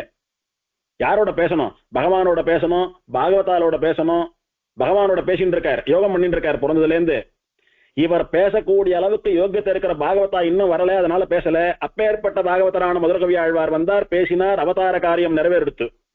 அப்படி பிறந்தது முதலே பெரிய மகானா, பெரிய நிதியாக இருந்தும் ஒரு குழந்தையை போல கடைசி வரைக்கும் இருந்தவர் அப்படின்னா நம்மாழ்வார் தான். இவரை போலதான் வித்வான்கள், பரமைகாந்திகள் இவாள்லாம் இருக்கணும் அப்படின்னு சம்பிரதாயத்தில் ஆச்சாரியர்கள் தான் சொல்றா. இந்த நம்மாழ்வார் பிரகலாத ஆழ்வானை போலே ஜன்ம வைஷ்ணவர். வேதம் சொல்றச்ச பிரஹ்லாதோ ஜன்ம வைஷ்ணவகான்னு சொல்லித்து. பிரஹ்லாதோஹ வைகா யாதவஹ பிரஹ்லாதோ ஜன்ம வைஷ்ணவஹ அப்படின்னு சொல்றச்ச கயாத்து மாதாவினுடைய கர்ப்பத்தில் இருக்கிறச்சேயே நாரத மகரிஷியாலே பகவத் குணங்களை எல்லாம் சொல்லப்பட்டு கயாத்து மாதாவினுடைய கர்ப்பத்திலே இருக்கக்கூடிய பிரகலாத ஆழ்வான்னு சொல்லக்கூடிய சிசு அம்மா வயத்துல இருக்கிறச்சையே பகவத் பக்தி பண்ணிட்டு வர்றது. ஜன்மம் அதாவது பிறக்கிறச்சையே பரம வைஷ்ணவனா பிறக்கிறது. பிரகலாதோ ஜன்ம வைஷ்ணவகா. இதுக்கு மேல அது சமாஷ்ணம் பண்ணிட்டு காலக்ஷேபம் எல்லாம் கேட்டுதான் வைஷ்ணவனானோன்ற அவசியம் இல்லை. கர்ப்பத்திலேயே வைஷ்ணவத்துவம் கை வந்து கொடுத்ததுக்கு. அப்படி பிரகலாதாழ்வான் போலே பிறந்தது முதலே வைஷ்ணவராக இருக்கக்கூடிய ஜன்ம வைஷ்ணவர் இந்த ஆழ்வார். பால்யாத் பிரபுதி பகவத் அனுபவனிஷ்டர். அப்படின்னா பிறந்ததுல இருந்து இவர் என்ன பண்ணிட்டு இருக்காருன்னா பகவத் அனுபவம்னு சொல்லக்கூடிய காரியத்தை மட்டுமே பண்ணிட்டு இருக்காரு. நமக்கு எல்லாருக்கும் பகவத் அனுபவம் உண்டு சுவாமி, நாம் எல்லாம் ஒன்றும் நாஸ்திகா இல்லை, நமக்கும் பக்தி உண்டு. ஆனால் பக்தியும் உண்டு. பிறந்தோம், நன்னா சாட்டோம், நன்னா விளையாடினோம், படிச்சோம், வேலை பண்ணினோம், சம்பாதிச்சோம், எல்லாத்துக்கும் நடுவுல பகவானே நினைச்சுட்டு இருக்கோம். ஆனா இவர் ஒரு ஜீவன் எதுக்கு பிறக்கிறதோ அதையே முழு மூச்சா கொண்டு பிறந்ததுல இருந்து கேவலம் பகவத் அனுபவம் மட்டுமே பண்ணிட்டு இருந்தாரு. பொதுவா ஆழ்வார்களை சொல்றச்ச ஆழ்வாரை பார்த்து சுவாமி உங்களுக்கு என்ன தொழில், வாட் இஸ் யுவர் ஆக்குபேஷன் அப்படின்னு கேட்டா தொழில் எனக்கு தொல்லை மால் தன் நாமமேத்த அப்படின்னார் ஆழ்வார். பெருமாள் பெயரை சொல்றதுதான் தொழில் எனக்கு, வேற என்ன தொழில் எனக்கு? அதுக்கு என்ன கூலின்னா அந்த பகவானுடைய அனுபவம் தான் கூலி எனக்கு. அதனால என்ன சொத்து சோகம் சேர்த்துட்டீர்னா வைகுண்டமே சொத்தா வரப்போறது எனக்கு. இதுக்கு மேல என்னடாப்பா சொத்து என்னால வாங்கிட முடியும்? இல்ல என்ன சொத்து வாங்கினா அதை இருந்து என்னால இங்க அனுபவிக்க முடியும்? நான் அனுபவிக்கக்கூடிய ஒரே சொத்து ஸ்ரீவைகுண்டம், அதுவே கிடைக்கிறது எனக்கு. அதுக்கு என்ன இன்வெஸ்ட்மெண்ட் அப்படின்னா வாயை திறந்து நாராயணான்னு சொன்னா போறோம், அத்தை பண்ணிட்டு இருக்கேனே, இதுக்கு மேல எனக்கு என்ன தொழில், என்ன வருமானம், என்ன சொத்து வேணும் எனக்கு அப்படின்னார் ஆழ்வார். அவளுக்கெல்லாம் மகுடம் வைத்தவர் போல இருக்கக்கூடியவர் இந்த ஆழ்வார். ஏன்னா அந்த சொத்தை பிறந்த முதல் நாள்ல இருந்து அனுபவிக்க ஆரம்பிச்சுட்டார் இவர். ஒருத்தன் பல வருஷங்கள் படித்து பல வருஷங்கள் வேலை பண்ணி நல்ல சம்பளம் வாங்கக்கூடிய நிலைமைக்கு வந்து அவன் ஆசையா வாழ்நாள் லட்சியமா வச்சுட்டு இருந்த ஒரு ப்ராப்பர்ட்டியை வாங்கி என்ஜாய் பண்றான் பாருங்க. அந்த சுகம் 12ஆம் நாள்ல இருந்தே கிடைச்சுட்டு இருக்கு இவருக்கு. உட்கார்ந்த இடத்துல அனுபவிச்சுட்டு இருக்கார். இவருக்கு மேல உலகத்துல யார் பணக்காரா இருக்க முடியும்? அதனாலதான் இவர் சொன்னார், இவ்வுலகில் செல்வர் இல்லை இப்போது நோக்கினோம். இந்த உலகத்துல யாரும் பணக்காரன் கிடையாது, எனக்கு நான் தான் பணக்காரன் ஆழ்வார். ஏன்னா என்னைக்கும் அனுபவிக்கக்கூடிய செல்வமான ஸ்ரீவைகுண்டத்தை நான் இப்பவே அனுபவிச்சுட்டு இருக்கேனே பிறந்த முதல் நாள்ல இருந்தே. எனக்கு மேல யார் பணக்காரா இருக்கா இந்த உலகத்துல? நான் தான் பணக்காரன் அப்படின்னார் ஆழ்வார். அதுவும் இல்லாமல் பகவத் குணைக்க தாரகர் இந்த ஆழ்வார். அப்படின்னா நாமெல்லாம் சாதமோ பாலோ மோரோ தீர்த்தமோ சாட்டாதான் உயிர் வாழ முடியும். ஆனா இவர் பகவானை நினைச்சுட்டு இருக்கிறதுனாலேயே உயிர் வாழ்ந்துட்டு இருக்கார். உண்ணும் சோறும் பருகும் நீரும் தின்னும் வெற்றிலையும் எல்லாம் கண்ணன் அப்படின்னு கண்ணனை நினைச்சா, கண்ணன் பேரை சொன்னா, கண்ணனோட பேசினா அதனாலேயே உயிர் தங்கிறது இவருக்கு. அதனால தாரகம் அப்படின்னா நம்மை இந்த உடலை தரிக்க பண்ணுவது. சாகாம இருக்கிறதுக்கு என்ன வழி? சாப்பிடணும் சுவாமி. இவர் சாப்பிடாம எப்படி இருக்கார்? பகவானுடைய நாமங்களே எல்லாம்னு வாழ்ந்துட்டு இருக்கார், அதனால இருந்துட்டு இருக்கார். அப்படி பகவத் குண ஏகதாரகர், பகவானுடைய குணமே இவர் வாழ்வதற்கு காரணம்னு சொல்லக்கூடிய மகான் இவரை தவிர யாரும் கிடையாது. ஆஜன்ம யோகி ஆழ்வார். பக்தர் சரி, ஞானி சரி, யோகின்னா என்ன? பகவான் எப்பேற்பட்டவன் அப்படின்றத இருந்த இடத்துல இருந்து ஆழ் மனசுல தியானம் பண்ணி அனுபவிக்கக்கூடியவா யோகிகள்லாம். பகவான் வைகுண்டத்துல எப்படி இருக்கான், அவதார காலங்கள்ல எப்படி இருந்தான், திருவேங்கட மலையில எப்படி இருக்கான், ஸ்ரீரங்கத்துல எப்படி இருக்கான் அப்படின்னு எல்லாம் கண்ணம் மூடிண்டு இருந்த இடத்திலேயே அனுபவிக்கக்கூடியவர்கள் யோகிகள். அப்படி பகவான நேர அனுபவிக்கக்கூடியதான யோகமும் கைவந்தவர், அதனால இவர் பரபிரம்ம யோகின்னு இவருடைய பெயர்கள்ல ஒண்ணு பார்த்தோம். அதனால பக்தர் மட்டுமல்ல, ஞானி மட்டுமல்ல, ஆழ்வார் மட்டுமல்ல, யோகியும் ஆகிறார். இவர் எப்பேற்பட்ட யோகின்னா, இத்தனை வயசுல இருந்து தான் ஆழ்வார் யோகம் பண்ண ஆரம்பிச்சார்னு சொல்ல முடியுமா? 12ஆம் நாள்ல இருந்தே பண்ண ஆரம்பிச்சுட்டார். அதனால ஆஜன்ம யோகி. அது ஏன் சுவாமி 12 நாள் முதல் நாள்ல இருந்து பண்ணக்கூடாதான்னா, தீட்டுல யாரான யோகம் பண்ணுவாளாடியேன்? ஆழ்வார் பிறந்து பிறப்பு தீட்டு ஆழ்வாருக்கு 12 நாள் பிறந்த குழந்தை தாயனுடைய கர்ப்பத்திலேருந்து வந்த அந்த தோஷம் எல்லாம் போனமோ இல்லையோ, புண்ணியாக வாசனம் ஆனாவிட்டு தானே குழந்தைக்கு சுத்தி வருது. அதனால பகவானுடைய காரியத்தை தூய்மையோட ஆரம்பிக்கணும்ன்றதுக்காக அந்த பிறந்த தீட்டு போய் புண்ணியாக வாசனம் பண்ணி நாமகரணம் ஆட்டோன்னு காத்துட்டு இருந்தார். கோவில்ல கொண்டாந்து நாமகரணம் ஆச்சு, எழுந்து யோகம் பண்ண ஆரம்பிச்சுட்டார் ஆழ்வார். கிட்டத்தட்ட பிறந்ததுல இருந்து யோகம் பண்ணி கொண்டிருக்கக்கூடிய ஆஜன்ம யோகி. விசிஷ்டாத்வைத சித்தாந்தத்தை இந்த ஆழ்வாரை போல தன்னுடைய பாசுரங்கள்ல சொன்னவா யாரும் கிடையாது. அதனால சித்தாந்த ஞானி ஆழ்வார். நல்ல உபதேஷ்டா ஆழ்வார். உபதேஷ்டா அப்படின்னா நல்ல உபதேசம் பண்ணக்கூடியவர். சுவாமி ஒருத்தருக்கு எவ்வளவு விஷயம் தெரிஞ்சிருக்குன்றது முக்கியம் இல்ல, அது எப்படி 4 பேருக்கு பிரயோஜனமாகும்படியா சொல்றாருன்றதுதான் முக்கியம். நன்னா விஷயம் தெரிஞ்சவர் ஆனா வாய் திறந்து பேச மாட்டார் அப்படின்னா அவருடைய ஞானத்தினால யாருக்காவது பிரயோஜனம் உண்டா? அப்படி ஞானம் இவர் ஒருத்தருக்கு மட்டும் சொந்தம்னு அப்படியே போயிடக்கூடாது சுவாமி, 10 பேருக்கு போய் சேரணும். அது அப்ப அவர் நல்ல உபதேசம் பண்ணக்கூடியவரா இருக்கணும். உபதேசம் பண்றேன்னு வளவலன்னு பேசி வந்த 4 பேரையும் திருப்பி அனுப்பிடக்கூடாது. இன்னைக்கு 4 பேர் வரான்னா நாளைக்கு 10 பேர் வந்து ஆழ்வார் ஆசிரியக்கணும். அந்த மாதிரி சாரமான விஷயங்களை சொல்லணும். அப்படி 4 பிரபந்தங்களை சொல்லி பல்லாயிரக்கணக்கானவர்களால பயன்பெற்றபடியினாலே நல்ல உபதேஷ்ட ஆழ்வார். ஆழ்வார் ஆச்சாரியன்னு சொல்றாலே, ஆச்சாரியன்னா கிரந்த நிர்மாணம் பண்ணணுமே. ஆழ்வார் 4 பிரபந்தங்கள் எழுதி கிரந்த நிர்மாதாவாகவும் ஆனார். அதுவும் இல்லாமல் கலியுகம் கெட்டு கிருதயுகம் வரக்கூடியதான ஒரு சன்னிவேசம். இந்த கலியுகத்திலேயே கிருதயுகம் போலே இந்த உலகம் எப்போது திகழும் அப்படின்னா, ராமானுஜர்னு ஒரு ஆச்சாரியன் அவதாரம் பண்ணி அவரிடத்துல சிஷ்யாலாம் ஆசிரியிச்சு சரணாகதி பண்ணி அவெல்லாம் மோட்சம் போறதுக்கு சித்தமா இருக்கிற அந்த தசை இருக்கு பாருங்கோ, அதுதான் இந்த கலியுகத்தை கிருத்தயுகமாக மாற்றக்கூடிய தசை. அப்படின்னு இவர் காலத்துக்கு தோராயமா ஒரு 4000 வருஷங்கள் கழிச்சு அவதாரம் பண்ணின ராமானுஜர், அவருடைய சிஷ்யால் அவ காலத்துல வைகுண்டத்துக்கு போகக்கூடிய வைஷ்ணவா, இவாளை எல்லாம் தீர்க்கதரிசியா அன்னைக்கே ஆழ்வார் தன்னுடைய திருஷ்டியாலே பார்த்தார். அதனால நல்ல தீர்க்கதரிசி ஆழ்வார். இப்படி பல பெருமைகளோட இருக்கக்கூடிய நம்மாழ்வார் பெருமாளை பார்த்து ஆச்சரியமா ஒரு கேள்வி கேட்கிறார் பெரிய திருவந்தாதியில. யான் பெரியன் நீ பெரியை என்பதனை யார் அறிவார்? எம்பெருமானே, இந்த உலகத்தை எல்லாம் நீதான் படைச்ச, இந்த உலகத்தை எல்லாம் நீதான் காப்பாத்துற, எல்லாருக்கும் நீதான் மோட்சம் கொடுக்குற. பிரளய காலத்துல எல்லா உலகத்தையும் நீ சின்ன உருண்டை போல பண்ணி உன் வயத்துல வச்சு காப்பாத்துற. அதனால இந்த எல்லா உலகங்களை விட எங்க எல்லாரையும் விட நீதான் பெரியவன் அப்படின்னு எல்லாரும் சொல்றா. நானும் தான் சொன்னேன். ஆனா உன்னை விட நான் பெரியவன் தெரியுமோ? இது யாருக்கு தெரியும்? என்னை தவிர யாருக்கும் தெரியாது. நீ பெரியவன்றது எல்லாருக்கும் தெரியும், உன்னை விட நான் பெரியவன்றது எனக்கு மட்டும்தான் தெரியும். எப்படி தெரியுமா? எல்லா உலகங்களையும் உனக்குள்ள நீ வச்சுட்டு இருக்க, அதனால எல்லாரை விட நீ பெரியவன். உன்னையே நான் எனக்குள்ள வச்சுட்டு இருக்கேன்னு, உன்னை விட நான் பெரியவன்டாப்பா. அண்ட சராசரங்களையும் பெருமாள் பிரளய காலத்துல தான் வயத்துல வச்சு ரட்சிக்கிறான்றதுனால அவனை பிரம்மம்னு சொல்றோம். அந்த பிரம்மத்தை ஆழ்வார் தன்னுடைய ஹிருதயத்திலே வைத்துக் கொண்டிருக்கிறார். மார்வம் என்பதோர் கோயில் அமைத்து மாதவன் என்னும் தெய்வத்தை நாட்டி அப்படின்னு ஆழ்வார் பெருமாளையும் தாயாரையும் தன் மனசுல வச்சுட்டு இருக்கார், தனக்குள்ள அடைக்கின்ற இருக்கார். எல்லாத்தையும் தனக்குள்ள அடைக்கின்ற இருக்கிற பெருமாளை விட அவனையே தனக்குள்ள அடைக்கின்ற இருக்கிற ஆழ்வார் தான் வசந்தவரன். ஆழ்வார் சொல்றார், அப்படி பெருமாளை பார்த்து நீ பெரியவனா நான் பெரியவனான்னு கேட்டார் பாருங்க. அதனாலதான் அந்த அந்தாதிக்கு பெரிய திருவந்தாதின்னு பேரு. அப்படி பகவானை விடவும் பகவானை தங்கள் ஹிருதயத்திலே அடக்கி கொண்டிருக்கக்கூடிய பாகவதர்கள் வசந்தவர்கள்னு சொல்லக்கூடிய உத்தமமான விஷயத்தை பாடினார் இந்த ஆழ்வார். இந்த ஆழ்வாருடைய பக்தி என்ன, இந்த ஆழ்வாருடைய ஞானம் என்ன, இந்த ஆழ்வாருடைய பெருமை என்ன அப்படின்றதெல்லாம் ஒருத்தருக்கும் புரியாது, பார்த்தாலும் புரியாது, சொன்னாலும் புரியாது. ஏதோ புரிஞ்சுக்கிறதுக்கு முயற்சி பண்ணலாமே ஒழிய உள்ளது உள்ளபடி நம்மாழ்வாருடைய பெருமையை யாரும் தெரிஞ்சுண்டவா இல்ல, தெரிஞ்சுக்க போறவாலும் இல்லை, நாமளும் தெரிஞ்சுக்கல.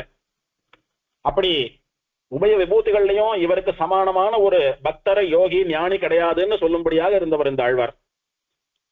இப்படி இவருடைய நாமகரணத்தன்னைக்கு ஒளிந்து நின்ற பிரான்னு சொல்லக்கூடிய ஆதிநாதனாலே அனுகிரகிக்கப்பட்ட மகிழம்பூ மாலையை சாத்திக் கொண்டு வகுலாபரணன் என்கிற பெயரோடைய கூட 4 பிரபந்தங்களாலே இந்த உலகத்தை உஜ்ஜீவித்து பிற மதத்தவர்கள் நம்முடைய வைஷ்ணவ மதத்துக்கு நேராக வாதம் பண்ணி கொண்டு வந்தால் அவர்களுடைய கர்வத்தை அடக்கி, அவர்களுடைய மதத்தை அடக்கி அடித்து நம்முடைய ஸ்ரீ வைஷ்ணவ மதத்தை ஸ்தாபனம் பண்ணி, அதனாலே பராங்குஷர், பிற மதத்தவர்களுக்கு அங்குஷம் போன்றவர் என்கிற திருநாமத்தை உடைய இவர் எப்பேற்பட்ட பக்தர் அப்படின்னா, பெருமாளுடைய வைபவத்தை நினைக்கிற போது அந்த வைபவம் இப்ப நடக்கிறதாவே நினைச்சு மயங்கி விழக்கூடிய அளவுக்கு பரமபக்திமான்.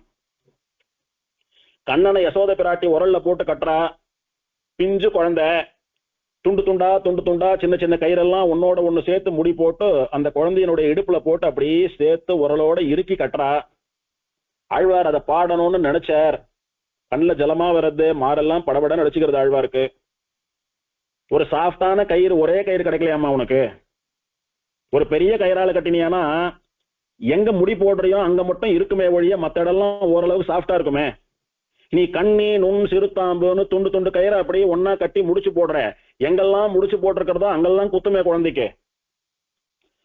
சின்ன கயிறை கொண்டு குழந்தையும் உரலையும் சேர்த்து கட்டுற, அப்ப எவ்வளவு தூரம் இறுக்கி இருப்ப, அந்த குழந்தையினுடைய வயிறு இடுப்பெல்லாம் எவ்வளவு இழுத்துட்டு இருக்கும், எப்படி வலிக்கும் அந்த குழந்தைக்கு.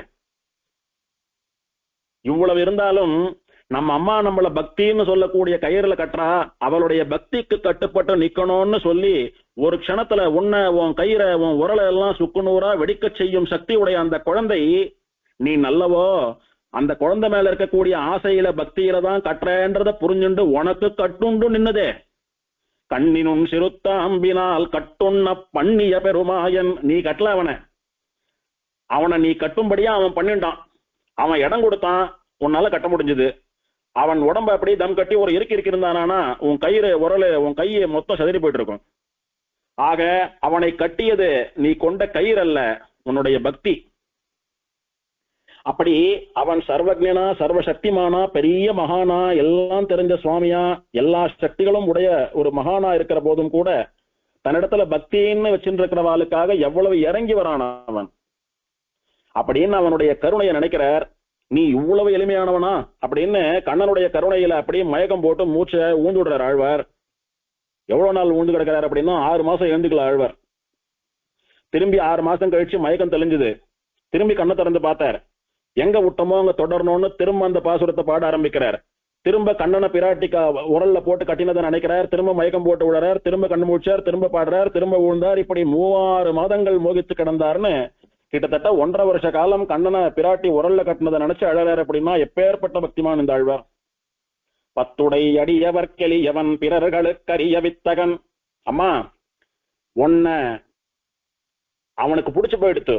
அதுக்கு காரணம் நீ அவன் மேல வச்சிருக்கிற பக்தி. அதனாலதான் நீ கட்டும்படியா அவன் கட்டுப்பட்டு நின்னான்.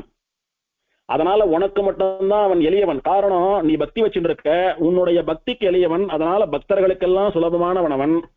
அதனால அவனை இவ்வளவுதான் நினைச்சுன்றாதுங்க. பிறர்களுக்கு அரிய வித்தகன்.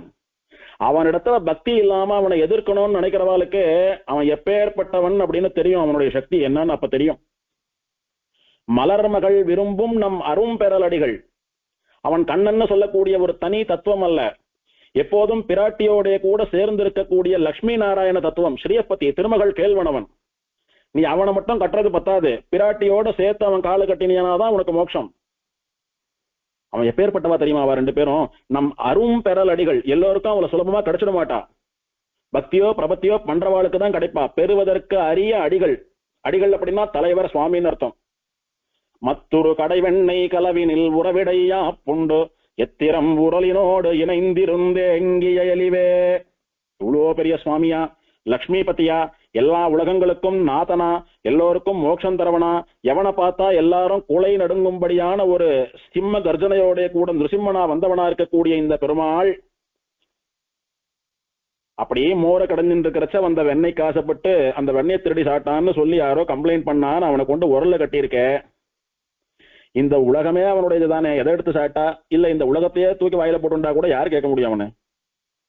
அதுக்கு நீ கொடுக்கிற தண்டனையை ஏத்துண்டு உனக்காக உரல்ல கட்டி நின்னான் பத்தியா? அந்த எளிமைதான் பக்தர்களிடத்திலே அவன் வைத்துக் கொண்டிருக்கக்கூடியதான ஒரு மரியாதை. அப்படின்னு அவன் எவ்வளவு எளியவன் நினைச்சார். 3-6 மாதங்கள் மோகித்து கிடந்தாரே. இப்பேற்பட்ட ஆழ்வார்.